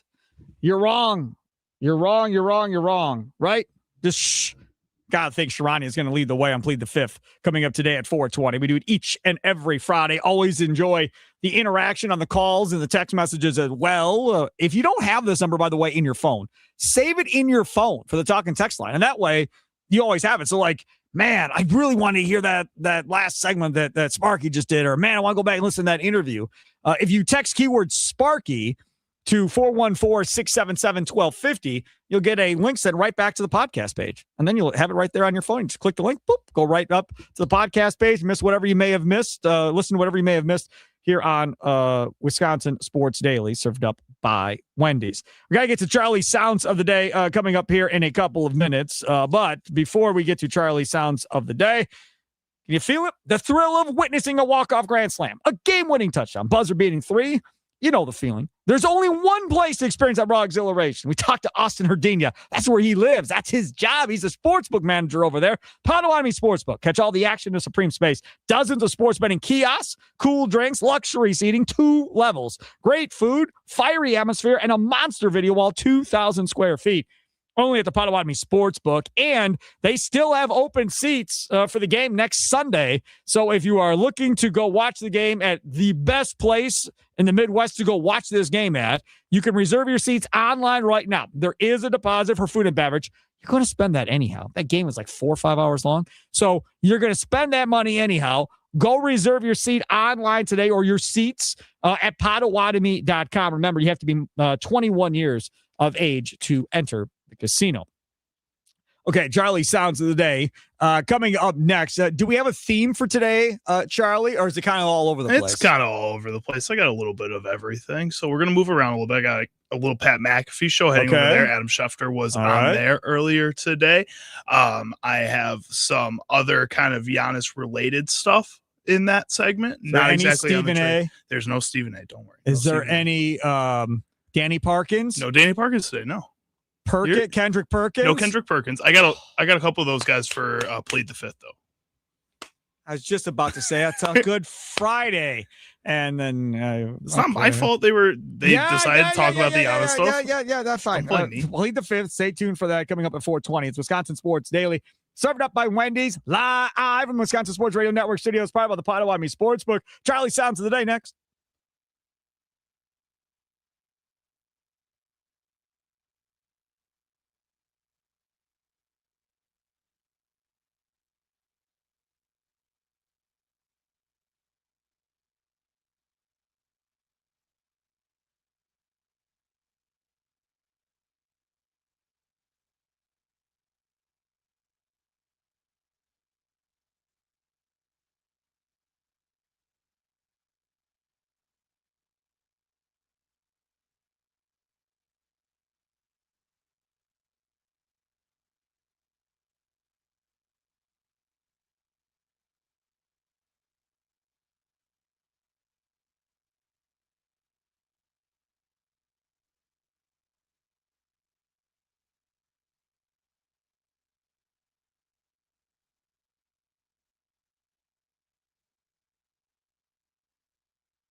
Welcome in, Wisconsin Sports Daily, served up by Wendy. See Sparky Pfeiffer with you. So, come Green and Gold update. Got some Packers news going on there. We will get to some salary cap news for the National Football League was just released.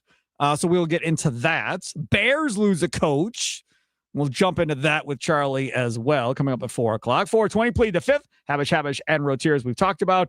Think Sparky missed, brought to you by the Milwaukee Admirals. The franchise, Tim Allen will join us coming up, host of Hot Stove Weekly with Tommy Wirtz, Wednesday nights from 5 to 7. And then they both will be hosting the Potawatomi Sportsbook post-game show after Brewers games throughout the season as well. So he'll join us coming up at 4:40. His band is out playing tonight for the post-gamers, as he likes to call them, his listeners to the post-game show. Has a ton of different giveaways at the event. They're going to be at Swaggers in Franklin off of 76th and Rawson, so he can tell you about all of that fun stuff as him and his band play tonight. Tell you about that coming up here in a little bit. What sound clips will Chicago Charlie pick today for Sparky? Will Sparky become enraged? Will laughter ensue? It's time for Charlie's Sound of the Day. It's Wisconsin Sports Daily, served up by Wendy's on the Wisconsin Sports Radio Network. Okay, here we are. Charlie using a dozen appears going to make me mad in this segment. However, when we get to plead the fifth, he might get on my nerves. But we'll see. I love Charlie regardless. All right, Charlie, where are we going? All right, let's take a little break from the Giannis. Thank God. Talk. We're gonna have a clip in here talking about it, but we'll wait. It's a very small break then. Okay. We'll wait on it. We're gonna start off with Adam Schefter discussing all the coordinator moves from across the league. Most importantly, offensive coordinator moves for different teams, and why the coaching salaries overall have grown, especially this season. Coaching salaries this offseason have spiked. And they've gone up quite a bit. And it speaks to, number one, how important the coaches are. And number two, how desperate the teams are to have them. Like Tennessee hires Robert Saleh, and they're planning around having Brian Daboll. And then they might lose Brian Daboll, but they get him, so they're relieved. The Ravens are going to hire Jesse Minter, and they'd like to go get Joe Brady as their offensive coordinator. And then Joe Brady gets a head coaching job. The Giants hire John Harbaugh, and they love that. He's a great coach. And he's going to bring Todd Monken, but Todd Monken gets the Browns head coaching job. So it's great to hire a defensive or special teams coach, a great leader. Look in the Super Bowl this year, Mike McDonald and Mike Vrabel, two defensive-minded coaches. But if you don't have a plan and you lose your guy on the offensive side, or you're an offensive guy and you lose your defensive guy, it's some issues. See, Vrabel had it perfect because Josh McDaniels had been a head coach and nobody was going to hire coach, and he lived in Foxborough. It was teed up. With Mike McDonald, he fired last year his offensive coordinator and hired Clint Kubiak, who now is going to be a head coach in the league after this Super Bowl. So if you have the right guy, it looks great. But if you don't and you lose your guy, now you're scrambling. Yeah, now you're scrambling. And this is the thing.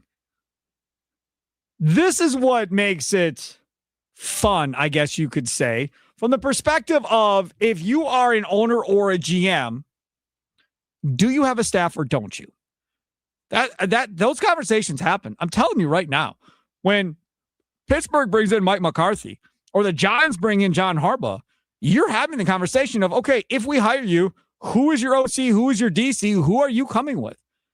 And then as an owner or GM, you then have to think to yourself of, okay, so he said, well, I'm going to have Todd Monken if he doesn't get a head coaching job. Okay. I'm going to have this guy if he doesn't have a head coaching job. So now as an owner and GM, the next question should be, what if he gets a head coaching job? What's plan B and C look like? Like, who are those guys? Do you have a plan B or C? And then if they go, well, not really. I'm pretty sure I'm going to have Todd. He was with me in Baltimore. You want to roll the dice or don't you want to roll the dice? And that's kind of where you're at. Now, plan B for the Ravens, we'll get into at 4 o'clock, turned out to be pretty good, but it's inexperience, it's not proven, and it's a roll of the dice in Baltimore after they lose Monken and they lose Harbaugh. So now they've got to figure out what they want to do there. If Baltimore wanted Monken, they could have had Monken. They could have gave him the job. They didn't want to go down that pathway. Monken decided to wait and got the worst head coaching job in football in Cleveland. But again, it's 1 of 32, Charlie. It is. And I think you look at how Jim Schwartz handled that whole situation too with Todd Monken. Now he's back on the board for a bunch of teams potentially as a defensive coordinator if head coaching jobs don't open up. And now a team like the Packers is like, well, okay, maybe we could have had Schwartz because he was mad in Cleveland, and now we have Jonathan Gannon. But maybe we went out and got Jonathan Gannon because our number one option essentially at the first time was him, but he wasn't available. So Jim Leonard was an option, and he's interviewing in Baltimore. But he wasn't available at the time that they wanted to make a signing. They wanted to sign somebody as soon as possible, it seemed like, and Gannon was going to be available. And maybe they were thinking, you know what, Gannon might be number one on some other people's boards. Maybe we take an option that a lot of other teams are viewing as a top option, and we take a deeper dive into that and put him on our board too.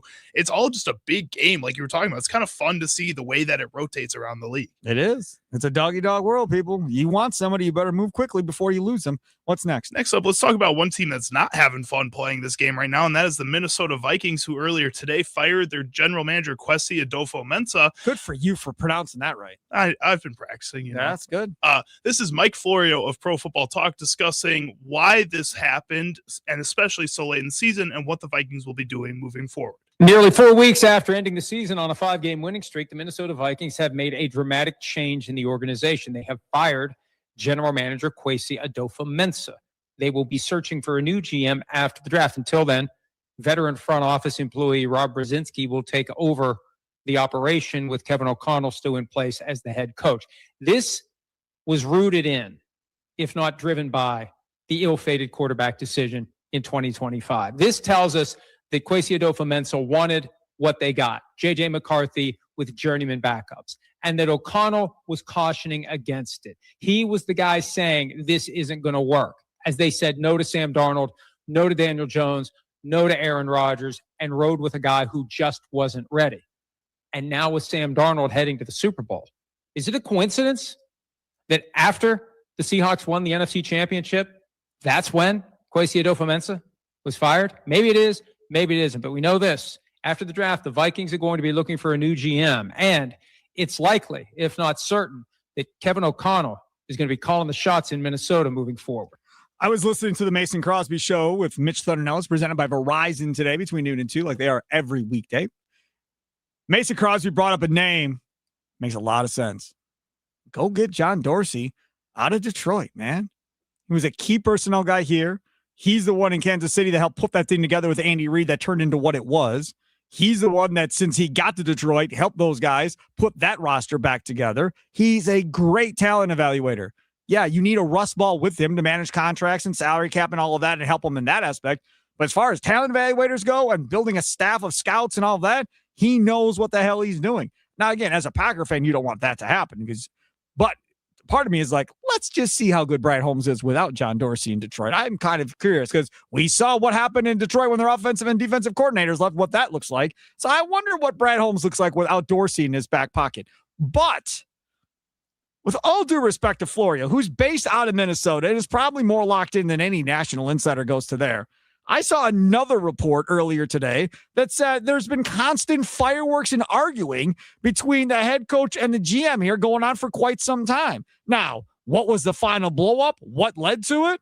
Who knows? Maybe Florio's right. Maybe O'Connell lost his mind when Sam Darnold now is in the Super Bowl and is like, dude, I'm going to lose my mind. You've got to be kidding me. That should be us right now. And instead it's not. And maybe he snapped. Maybe he went around him to the owner and said, he screwed us out of a Super Bowl. I want him gone or I'm leaving. Could have been one of those deals. Who knows? But this is late in the game. And even though it's late in the game, it's a horrible decision to allow somebody in there to run a draft in which they're not going to be in charge after the draft. Just go get your GM. The combine hasn't even got here yet at the end of February. You have all of March with personal one-on-one workouts with players. Plenty of time for somebody to roll in here and do this. It's a horrible mistake to promote somebody from within just for the draft and say, then we'll look for a GM. Horrible mistake. All right, what else you got? And last up here, we talked with Peter Fagan yesterday here on Wisconsin Sports Daily. He was also very popular across the world. He was on SiriusXM NBA radio. I thought it was interesting the way he answered this question a little differently than how he answered it when you had asked a semi-similar question, and how all this Giannis news is affecting the front office. He dove more into kind of the negative aspects versus the positive aspects that he talked about on our show. This has been the year which I could have never fathomed that every day of NBA news has been whether Giannis is going to get traded or not, which is kind of, I think organizationally has been tough for us and kind of like a challenge. And I think in today's NBA, if the average fan isn't thinking that 30 teams aren't talking about the 5 or 10, generational superstars and where they could possibly move and what could happen, like they've got to be out of their mind, to get it. And I think like now a little bit, more serious, listen, we're focused on, which we are not performing well. Like this is a beyond disappointing season to date. I think the focus is how do we improve right away? And then how do we really think about the future? And that's no brain surgery for anybody, thinking about basketball. Is, the ownership and John Horst and everybody's trying to roadmap like what the next 3 months look like and what the next 3 years look like. There should be no thought of improving right now. None. That should not even be in the conscience of the Milwaukee Bucks. It should simply be about how do we get through the next 3 or 4 years if we don't have Giannis? What puts us in the best position, big picture, that in 4 years we're in the playoffs competing for the East again? That should be the only focus of this front office. Wisconsin Sports Daily, served up by Wendy's, live from Wisconsin Sports Radio Network studios, powered by the Potawatomi Sportsbook. Lots to talk about concerning the Packers. Coming up next in our Green and Gold update here on the Wisconsin Sports Radio Network.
Some shows talk about one team. Other shows barely talk sports. This show will talk Packers, Brewers, and Bucks every day. It's Wisconsin Sports Daily with Steve Sparky Pfeiffer, served up by Wendy's on the Wisconsin Sports Radio Network. Download the Wendy's app today.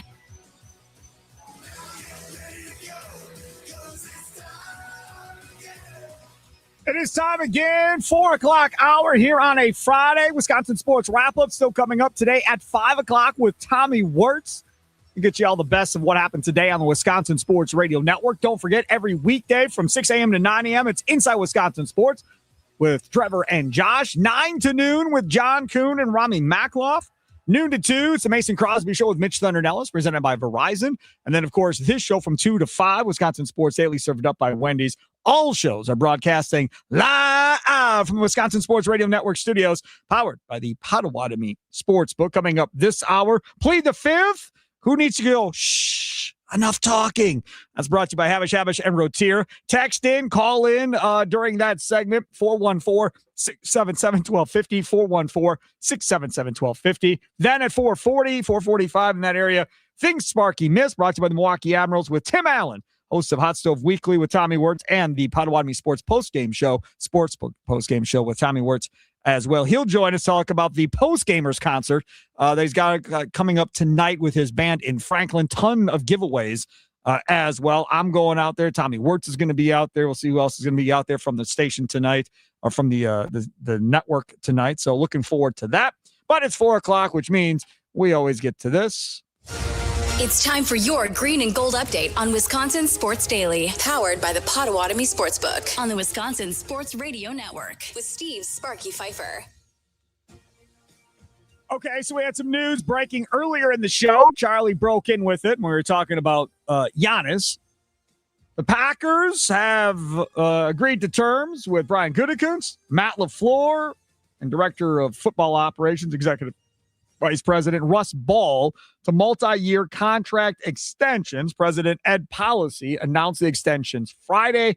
Quote from Ed Policy: "We are excited to extend our commitment to Brian, Matt, and Russ as the leaders of our football operation. Their steadfast dedication, passion, and collaboration have remained constant in our drive to compete at the highest level. While we are all disappointed with the way the season ended, we remain aligned in purpose and have spent considerable time over the past weeks collaborating on a path forward. I'm exceedingly confident we have the right people to achieve our goal. The entire Packers organization looks forward to supporting every effort to bring our community and fans another championship that very, very much deserve." Again, look at that. Ed Policy talking about championship, something the owner of the Brewers does not do. Then in this press release, I found this to be interesting as well.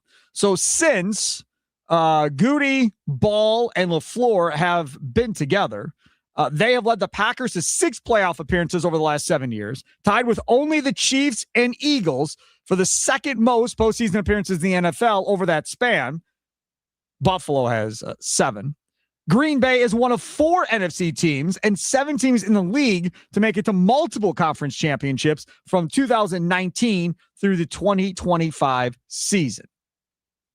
Buffalo, 7 times they've been in the postseason. They have not made the Super Bowl. Crazy. And their coach, Sean McDermott, got fired. Which makes sense. Yeah. I mean, that's the main reason he got fired, because the draft hasn't been that big of an issue, apparently, according to them. They got Josh Allen in the draft. Yep. That was it. They can do free agency. Brandon Beane's the hero over there. It was because they couldn't make it to a Super Bowl. Right. Not even just make it. And the Packers are in the same boat. They're not the Chiefs or the Eagles. Yep. News coming out yesterday that Sean Mannion, who was the quarterback's coach for the Packers, moving on to be the offensive coordinator in Philadelphia. I'm seeing names that have been popping up on social media. I heard Andy Herman from the Pack-A-Day podcast earlier today on the Mason Crosby Show. This is my question. Do you want to see a young up-and-coming hire, or do you want to see a retread former Packers coach be in this position? Nice and simple. Retread. So think Luke Getsy, who's in that organization right now. There is talk of, maybe they'll just promote him to the quarterback coach and let him be in that position. To which my answer is absolutely freaking not. Like, out of the question. I was concerned Hackett was going to potentially get that job. Hafley made the decision to weigh down his operation in Miami by bringing Hackett with him. May regret that later. So Hackett is headed to Miami for warmer weather. Good luck on that side to Jeff Hafley. But I don't want anybody that is old or has been through this and has failed everywhere else. Like Luke Getsy literally was a failure everywhere outside of Green Bay after he left Green Bay. I have absolutely no interest in watching that again. Nathaniel Hackett has failed everywhere he's been since he left Green Bay the first time. I don't want anything to do with that either. I'd much rather take a young up-and-coming guy that's had some experience around the league in whatever roles and be like, okay, let's see what this looks like. Let's see. Sean Mannion had no experience. None. They gave him his first job. Turned out pretty good. Now he's an OC 2 years later. Go find me that guy. Go find me that guy that in a couple of years is going to be that hot coach that everybody's going to want to be their OC. Listen, you aren't asking this guy to come in and coach, a first-round pick. You're not asking him to come in and coach Mendoza out of Indiana in his first year in the National Football League. That's not what you're asking. You don't need that guy. What you need is somebody that gets in that room that has some newer ideas, some newer concepts of that they can maybe throw out the wall for this offense to help Matt LaFleur. How much work does Jordan Love really need?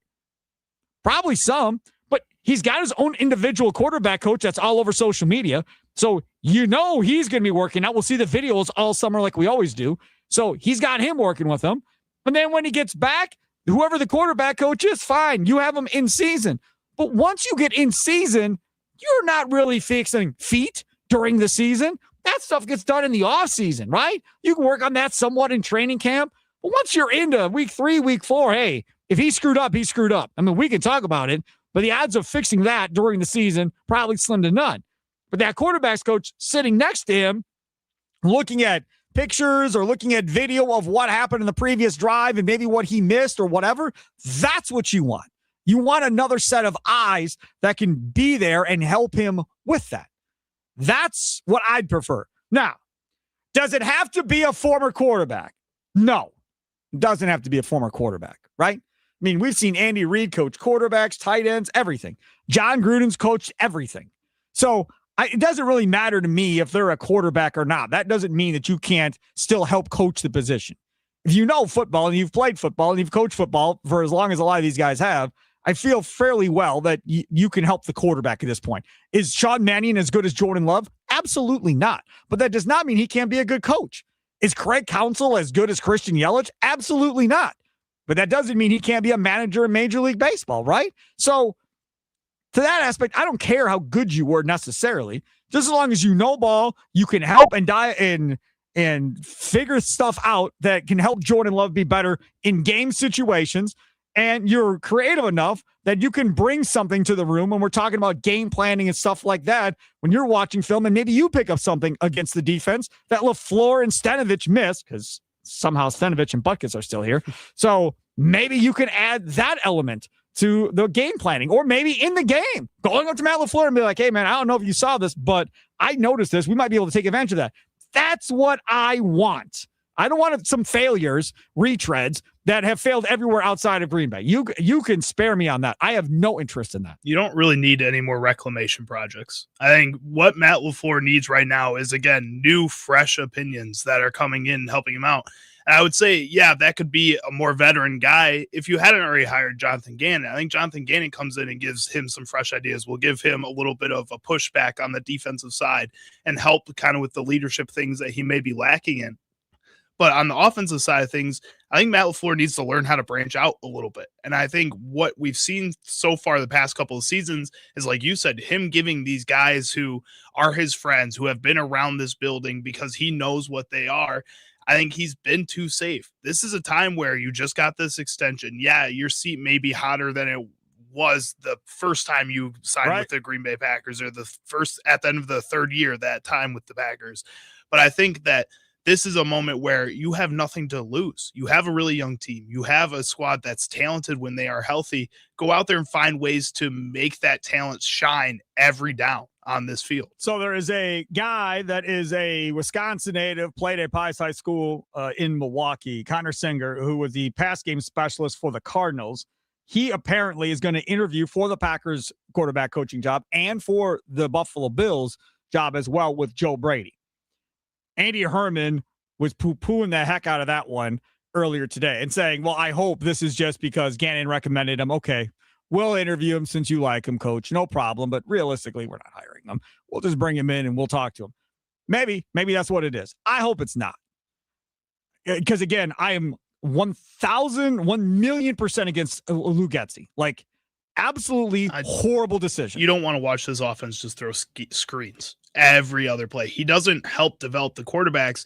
He just helps mitigate other issues from growing, I guess, but he doesn't fix the issues that are there. Now, again, I have not talked to Luke Getsy, but Luke Getsy may say to you, Charlie, hey, man, Justin Fields had no clue what the hell he was doing. And I believe that too. He couldn't read defenses. He was struggling in all these areas. I had to try not to get him killed and not lose his football games on offense. That very well could be the answer that, hey, if I had a better quarterback, I could have done more things, but I wasn't given that. I don't think Justin Fields is innocent in all of this, but I also think he was a young player that you saw there was talent there, and then you saw that he could be a weapon if used correctly, and it didn't feel like Luke Getsy did that. And I think that's part of the reason Luke Getsy got fired was because even though it wasn't the most talented team, you could see those times where the team did look like they had a future and had a bright future, and he didn't take advantage of that. He just stopped them from having more issues than they already had. Another guy that's out there right now who I want is the offensive coordinator for the New York Jets. Now you're gonna be like, the Jets, they were horrible. And who's the correlating person here?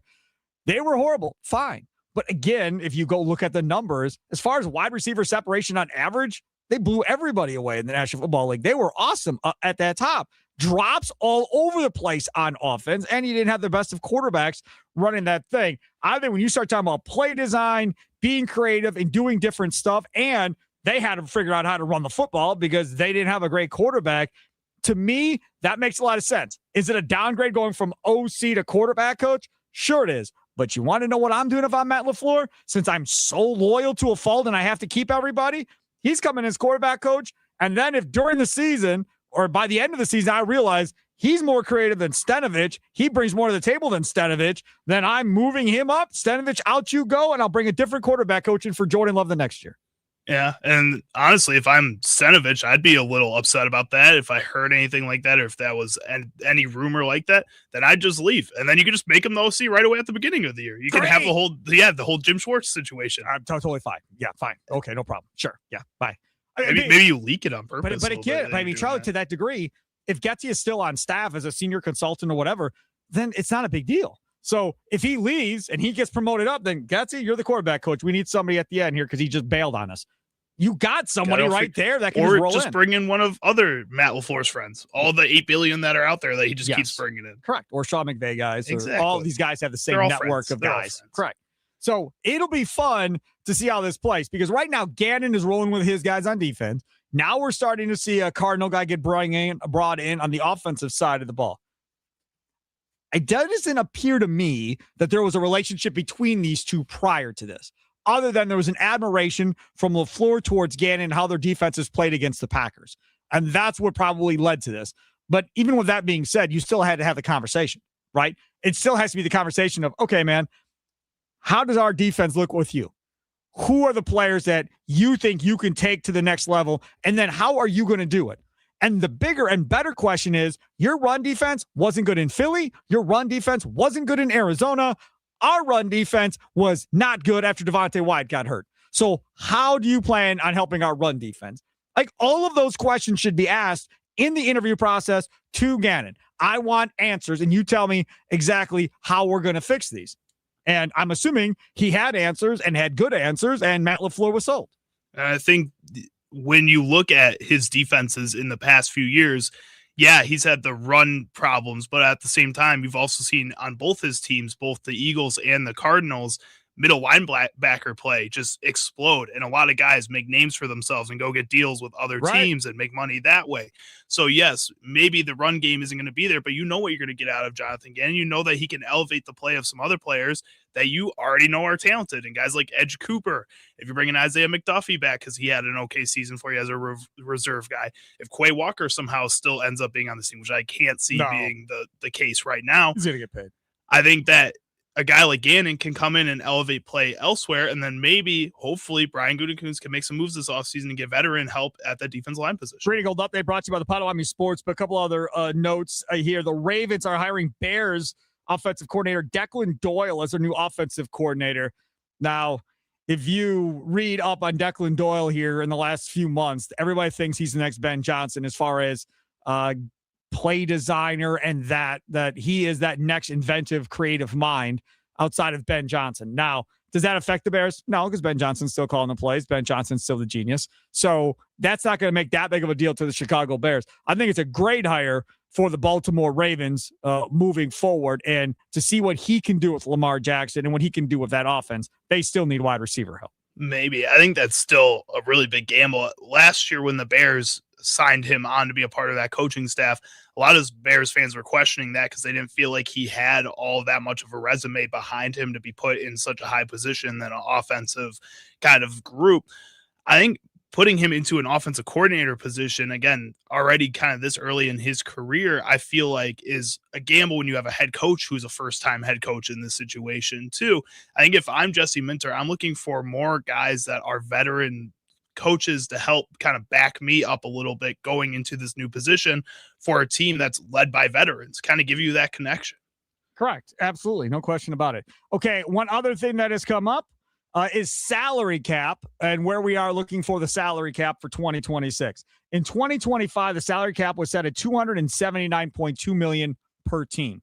In 2026, the NFL is projecting an increased salary cap in the range between $301.2 million to $305.7 million per club. That is almost a $30 million increase. That's insane. That's got to be in complete reaction. Just 25 million, somewhere in that area. Every 25. single season now for the past 3 to 4 years, you've seen teams just automatically break some kind of record with the highest paid player in the league or at a certain position. Right. I mean, this is just, in my mind, so that they stop doing that for a little while, so you don't have to force all this money on these guys or try to make somebody the highest paid player. It slows that down a little bit. Yeah, again, for these teams that are buried under the salary cap or whatever, I think you're awfully excited to see that big of a jump. Now, if we're being honest, I think most of these teams probably knew what that number was going to be when or before it actually came out. Because, look, man, everybody talks.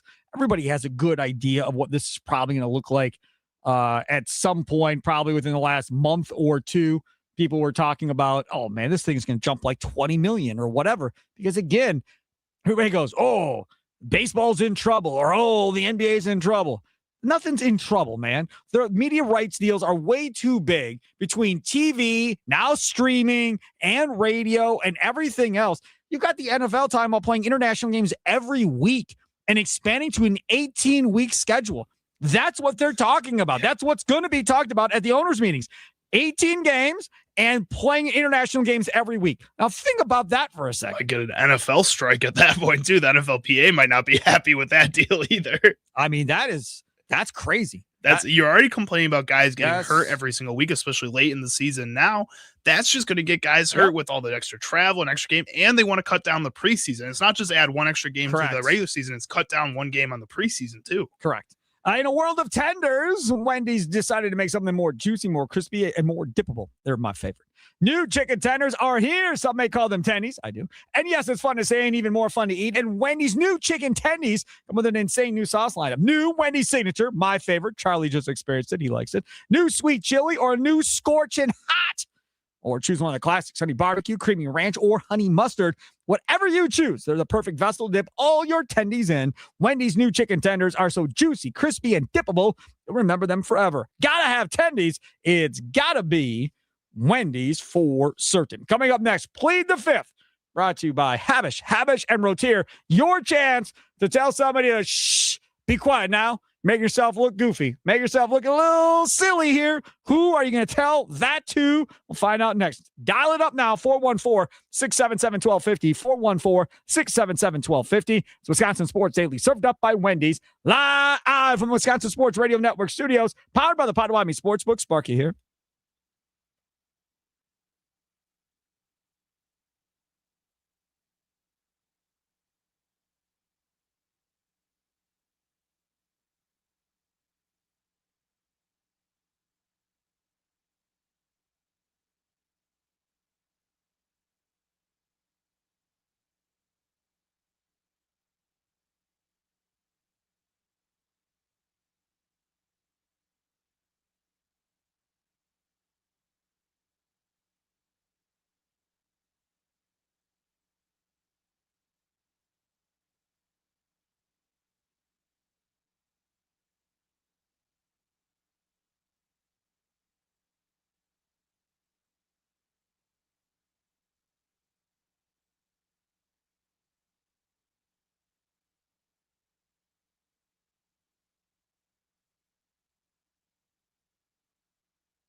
Welcome in. It is Wisconsin Sports Daily, served up by Wendy's. Habush, and Rotier. Been around since 1930. That's a long time, man. 1930? I don't know anybody living been around since 1930. Not that I can think of. I mean, you were born before 1930. That counts, right? You're such a jerk. No, I wasn't. But 1929 is close. Yeah. But having said that, I've been helping injured Wisconsinites for nearly 100 years. Now, this is the thing. So while they've been around a long time, and those lawyers that were the lawyers in 1930 obviously aren't the lawyers now, and as things have changed over and over, that Habush name has been synonymous for the entire time. You say Habush and Rotier, everybody knows who you're talking about. I don't care who you are, where you live in the state of Wisconsin, they know. And they've become so good at what they do. Now they have that national reputation that all over the country, people know who they are as well. And then the cool thing about it is they're in your backyard. No matter where you live around the state of Wisconsin, they have locations. 13 different locations all over Wisconsin, including to those places where you may be listening to us. Wausau, Green Bay, Appleton, all over the place. So go there, right? They're your homeboys, I guess you could say. And they're going to help you because when you bring your case to them, you become the most important person to them at that point. As it should be, because you're the most important person to you at that point because you're scared and you don't know what to do next, and they're going to help guide you through the entire process. Check them out today at habush.com. Again, habush.com. Let's go. It's a Plead the Fifth Friday, sponsored by Habush and Rotier. Who should have just kept their mouth shut? Who made a bad decision commenting on a topic they shouldn't have? Let's hear who you think should plead the fifth this week on Wisconsin Sports Daily. Served up by Wendy's with Steve Sparky Pfeiffer. There's definitely teams. Well, it was fun while it lasted. Tell you what, boy, ESPN, pay your bills, man. Pay your bills. I know times are tough. It was your fault, Chuck. That big ass head. It was great content while it lasted. It was. Shams Charania and Inside the NBA. Shaq making fun of Charles Barkley said for why the cell phone connection or whatever was going on with Charania busted up there, and they lost him. That happens, man. Live TV, live radio. It's going to happen. TV, satellite trucks can have issues. Cell phones can have issues. Wi-Fi issues if you're like doing something on StreamYard or Zoom or something. It happens. It's live TV. But it is kind of funny that of all the people it happened to, Shams is the one that ended up not knowing he was pleading the fifth and getting shut up. But it happened. Maybe ESPN is getting tired of him too, you know? Doubt it. Highly doubt it. I'm sure he drives clicks. Right. Okay, time to plead the fifth. Brought to you by Habush and Rotier. Here is your chance. Talk and text line open. Who do you wish would just plead the fifth and be quiet? And maybe you have something that was said by one of those guys. Could be Trevor Thomas in the morning, Josh Albrecht, John Kuhn, Robbie Magloff, Brandon Snide, Tommy Wirtz, Mason Crosby, Mitch Thunder Nellis, myself, Charlie Usen, or somebody on TV, somebody on the radio, whatever. Here's your chance. Who should just plead the fifth and be quiet? 414-677-1250, 414-677-1250. Still to come, the franchise. Tim Allen will join us here in the last segment of the show before Wisconsin Sports wrap up from 5 to 6 with Tommy Wirtz. All right, Charlie Usen, you've got a bunch of people that you would like to plead the fifth. So where are we going first? So I have some people discussing whether or not they want to trade for Giannis from other cities across the league in the NBA. We're going to head over to Philadelphia. This is something we've heard before from some Philadelphia fans, but Anthony Gargano on his own personal show, he's on Fox Sports Radio out there in Philadelphia. He was discussing why he wouldn't trade VJ Edgecombe for Giannis in a Giannis deal. I'm not trading Edgecombe. I'm not trading him. I'm not moving. I wouldn't either, but I wouldn't either, but like he's saying you have a top 3 player in the world. Are we overvaluing VJ? I mean, I love him. I wouldn't do the deal either. When Marcus says, hey, he's one of the top 3 players in the world. Here's the problem is that you look at him. I don't know how much he's got left. He has a bit. He got banged up. He's hurt now. He hasn't had a good regular season. Like, I mean, is he on the decline? Probably, but you have his 3 years. The next 3 years of Giannis are probably more optimistic than the next 3 years of Embiid. health. Well, that's why if it was a 1-for-1 trade, I would do it. Yeah. But I'm not trading him. I'm not putting VJ. Will I put McCain in there? Yeah. But I'm not putting Edgecombe in there. No. VJ Edgecombe probably will be good at some point. VJ Edgecombe, his last 10 games, January 12th against the Raptors, 15 points, 5 of 7. January 14th against the Cavaliers, 3 of 10, 9 points. Against the Cavaliers 2 nights later, 4 of 5, 10 points. The 19th against the Pacers, 3 of 9, 11 points. His only 20-point game in the last 10 was against the Suns, and he was 10 of 21 for 25 points. The next 2 nights later against the Rockets, 9 points, 4 of 9. The next night, 14 on 5 of 9. The next night against the Hornets in Charlotte, 2 of 11 for 9 points. Then 4 of 7 for 12 points against the Bucks. And his last game, 35 minutes, was 2 of 7, 1 of 5 from 3, good for 5 points. With all due respect to you people that don't want to trade VJ Edgecombe, stop. Back in the day at 670 The Score in Chicago, they used to have a segment called Who You Crappin'?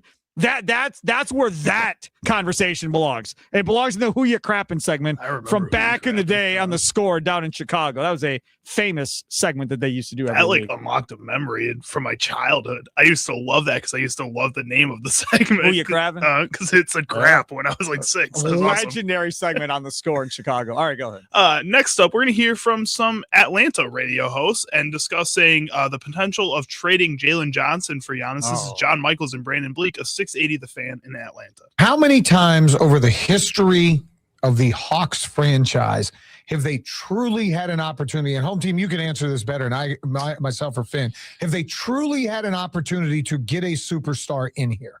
How many opportunities? And again, it may be a long shot to get Giannis anyway, because there's teams that may have better packages to put together to go get him. But how many times have you had? You weren't at the table to get LeBron. 3 in a lifetime. Okay, who were the 3? I'm just talking about opportunities. Neek was here. You had a shot to get Chris Paul. Right. You didn't draft him. You took there you go. Marvin Williams. And so that cost you 25 years, 20 years. And then you had the choice between Trey and Luka. Okay. So they only come once in a generation. That's my point. Jalen Johnson is, no offense to, I think Jalen Johnson's a really good player. He's never going to be Giannis. Never in the history of his life will he be Giannis. So then why would you not do everything you could to get Giannis in here? Jalen Johnson, first of all, let me correct that, dude. You have the best package. You have the best package. Like The Athletic put together a bunch of packages, right? What's the guy's name? Ricochet or whatever his name is. Ricochet. Yeah, whatever. I don't want that dude. Right, he was their number 1 pick. You can keep him. And the deal was you get your pick swap back, you get Jalen Johnson and that dude. You can keep that dude in Atlanta. You can have him. I want Jalen Johnson in the pick swap. I don't need 5 1s. I don't need 2 1s. I don't need 3 1s. To the point of he's never going to be Giannis. You're right. But unlike VJ Edgecombe, Jalen Johnson is 24, okay? Born in Wausau. What up, game? In Wausau? He is averaging 22.9 points per night. That's pretty good. 50% from the field, 5.5% from 3, 78% at the line. He is averaging 10.5 rebounds a game and nearly 8 assists a game and over a steal a game. Yes, if I can get him with a stud in this top 3 that is going to be there, all 3 of these dudes are going to be studs at the top of this next draft. I get those 2 and I get my pick in the top 10 that I'm going to have myself. That means I get 3 guys to build around, and this guy's the leader in the clubhouse when we start this thing. Done and done. Game over. I need them to continue to talk about wanting Giannis. In fact, we should start a petition and have people sign it online to get to the Hawks of we want Giannis signed here. Give up whatever you have to give up. I'm totally fine with that. Now, again, will I want Giannis here till he's done? Sure. Do I want to watch all of this crap for the next 10 years? Absolutely not. No. So if they're going to move him, and if they want to be moved, the agents and Giannis want out, Atlanta is probably the only place to where I will be excited if they can get this done, because they pretty much guarantee you a top 3 pick, because it's the Pelicans or the Bucks. Pelicans right now are the worst team in the NBA. Bucks are 6th, 7th, whatever it is right now, with a good chance getting into the worst 5 if they continue to lose on the way out here. Now you have a legitimate chance in 2 years to get back to being competitive after these guys learn how to play together. Oh, my goodness gracious. Love Jalen Johnson. Go ahead. Next up, we're going to hear from a guy I talked about earlier in the show. Kendrick Perkins was discussing why he wants Giannis in Houston, why he thinks that could be one of the best destinations for a trade here. It's three sides that need to be happy when you're trading a guy like Giannis Antetokounmpo. Number one is Giannis, because the Bucks owe him to trade him where he wants to go, okay? Number two, the receiving team in the Houston Rockets. Getting Giannis, does that make you better pairing them alongside Kevin Durant? You damn right it do. Number three, it's the Milwaukee Bucks, because if you're going to give up an all-time great, one of the greatest power forwards of all time, you want to make sure that the package you're getting back is going to be satisfying and you have no regrets.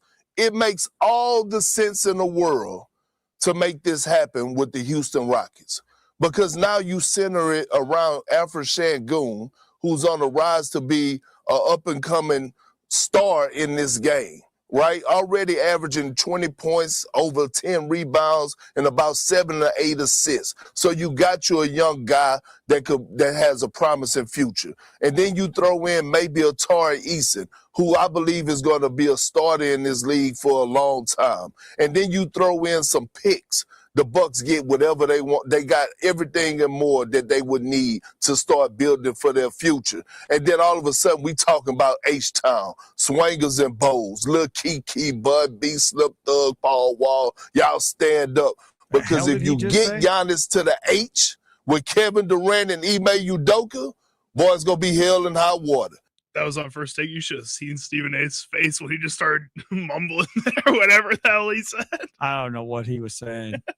That's why I idea. left that part in there, because it was awesome. I mean, again, Rockets deal around Sengun, something like that, and make that a possibility, and then whatever draft picks you get, I guess.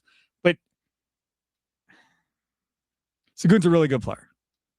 But that means Miles Turner is definitely going. And then if Miles Turner is definitely going, you better at least get a 1 for Miles Turner here at some point. And that's what it's going to be. The problem I have is Sengun is not a lead dog. He's just not. He's not a lead dog to win you a championship. And if you make this deal, it has got to be with the idea of, can I find me a lead dog to lead it? When Paul George got traded to the Clippers from the Thunder, he turned into being that lead dog, right? That's who led the way for Oklahoma City. And then you add the draft picks of Chad Holmgren and the rest of them. So now if you're the Bucks and Giannis, if you are going to do something here, if you're going to say a player coming back potentially is the next SGA or something like that, you better be right, because the picks you get, if they are Houston's own picks, are not going to be good. They're just not, right? Unless Durant leaves and Giannis gets broken down and maybe you get lucky on a given year. But for the most part, with those two, they're going to be in the playoffs every year. You're not going to sniff the lottery. That's why having picks at the top of this draft is more important than any damn pick in 2030, 2032, or anything else. I know the top 3 here are legit. That's where I want to be. I don't care about 5 years from now. I want to be in the top 3. The argument's been made that maybe you wait till after the draft lottery, then go try and move Giannis at that point. Yeah, no, not a good idea. Because if Atlanta has 1 at that point with the Pelicans pick or the Bucks pick, there's no chance they're moving off of that pick.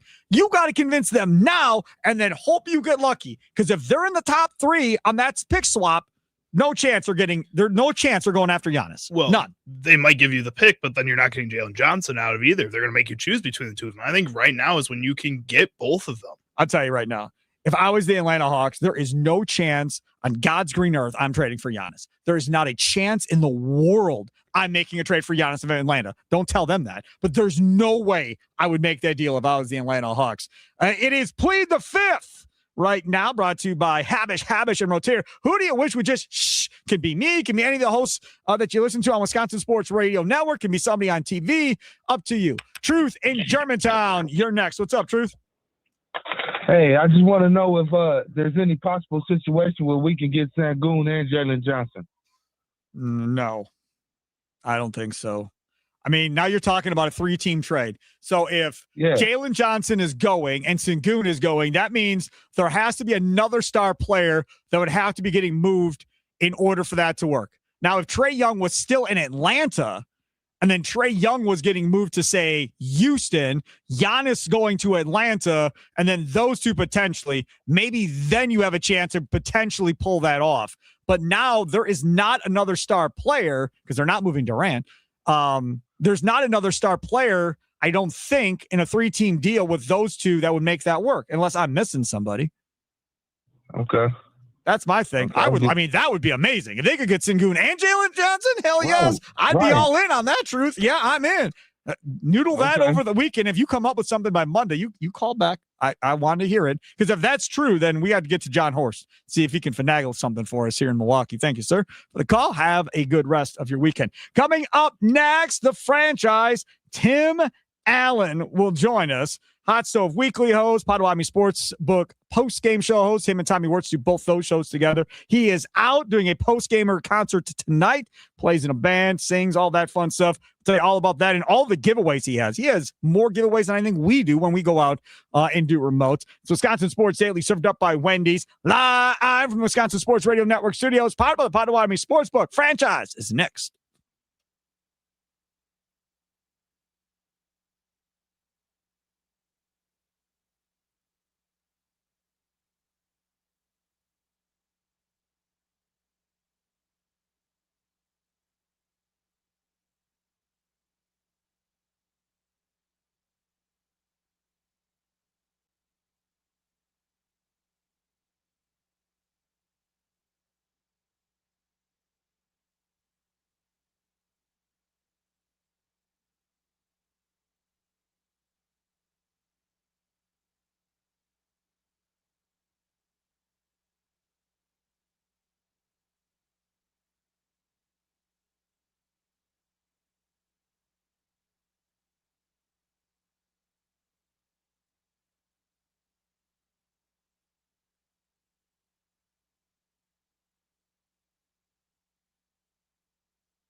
What story did Sparky miss talking about today on Wisconsin Sports Daily? Don't you worry. Sparky's got you covered now. Don't miss Milwaukee Admirals hockey this season. Don't just buy tickets. Invest in memories at MilwaukeeAdmirals.com.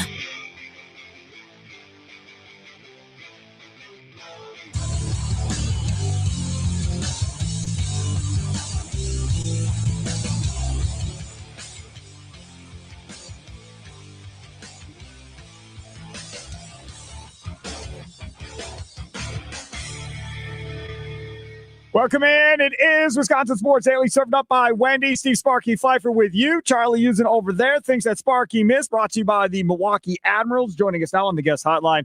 Brought to you by Gruber Law. One call, that is all. He is the franchise Tim Allen, host of Hot Stove Weekly and the Potawatomi Sportsbook post-game show. How are we doing this afternoon, franchise? More important how everyone else is doing. I don't count. Well, good. Then I'm not coming to your band gig tonight. Oh, my darling. Oh, my darling. We're ready to go at Swagger's Sports Bar and Grill in Franklin. That's your neck of the woods, isn't it? It is. It's over there by the Rock Sports Complex. It's actually in the Root River Bowling Alley Center. Mm-hmm. In fact, I was just there the last 2 weekends because my 9-year-old had city bowling tournament there the last 2 weeks. So okay, has he thrown the 300 yet? No, 9 years old, not. I will tell you, their smash burgers are really good over there at Swagger's. I had that the last 2 weeks. We were scurrying around collecting our giveaways today, counting up a T-shirt to be had about every 10 minutes or so, 10 or 15 minutes. Someone's going to win a T-shirt. Yep. We have Potawatomi Sportsbook was gracious enough to throw out there $50 certificates for food and beverage. How about an overnight stay at the Potawatomi Hotel? Nice. We have a couple of Jackson Churio jerseys to be had tonight. And why don't you just grab a designated driver and come on out and just cut loose with us a little bit. Post-gamer party, those of you following along at home know we have created this, this Brewer family, and we'd like to open the door and welcome you in and have some fun tonight. And what you'll hear from the band as well, and we'll do some Journey and Tom Petty and Bad Company and the Cars and REO Speedwagon. We're just going to cut loose a little bit. So let me see if I got this right, Tim Allen. So people are going to come on, hang out, watch this band play classic rock and so forth. Free raffle. By the way, it's free raffle, no cover. No cover, free raffle. Yep. Just walk in, you'll be handed a raffle ticket. Really? And you just watch your number, and when we call your number, you come up and get your prize. Oh, well, that's very cool. What time does this thing start at tonight? 7:30? Yeah, 7:30. The band will get going at 8 o'clock, and we'll just have some fun. We'll take a lot of pictures there. And man, it's just, and again, we've been cooped up. I know, I don't know what the weather is there in the Milwaukee area. How is it? It's fine. It's no snow. It was snowing earlier, but our driveway our parking lot's pretty good right now. Beautiful. Okay, because down in the Kenosha area, that little lake effect, it's got like 3 inches of snow. It looks like a blizzard out here. Yeah, that's how it was earlier in the day, I think, for a majority of people. But no, that is no longer. So you all should be good there as well. I also am kind of curious about something else. So when we come to this, because I'm coming tonight, Tommy Wirtz, co-host of the Hot Stove Weekly and Postgame Show, is coming. IT Ed, who does all of our computer work and so forth, is coming because he needs your laptop to work on while he's there. But he goes, I don't know if I'm going to stay for all of it. He's like, unless Tim lets me get on stage, then I'll stay and I'll bring my guitar with me. So it's a possibility. Okay, I'll tell him to bring his guitar. I'll make sure he does. I've got 2. He can play one of mine. Okay, very good. Yeah, you don't want to leave that in the car and all that. It gets cold and whatever. I got 2. Okay, yeah, very good. So he's coming as well. Do you take requests? Yeah, to a degree, sure. So as long as it's classic rock, you may be able to play something. Oh yeah. I mean, I play with a bunch of really experienced musicians, far better than me, and they know a ton. So I'll just follow along. I may just walk out into the crowd. I'm wireless, so you never know where I'm going to be playing that guitar. You could walk be into the crowd. Oh yeah, I'll be at the bar or something playing a song, doing shots of Jack. while Sure. we're playing the guitar. Sure. Deal. Yeah. Oh my goodness. We were talking about it earlier because we were saying in a couple of weeks you're going to Vegas. So you're going to miss Hot Stove Weekly. So I'll get to fill in with Tommy Wirtz. Oh, yeah. That nice. night. And that's cool. And Charlie had the question to me of, because I've been to Vegas with you a bunch. What is it like going to Vegas with Tim Allen? Okay. So I gauge, we always ask ourselves, are we too old? Are we too, because you get at some point, am I too old for this? Here's when you're too old, when you can't get drunk 4 consecutive nights. So that's my barometer. So you ask what it's like. Okay, well, let's get ready because you're not going to feel like going at it again after a blackout drunk the night before. I told the story on the air. We only have a minute left. I told the story on the air about how we missed a flight one year, and come to find out later, you knew and did it on purpose, and we would have made the flight.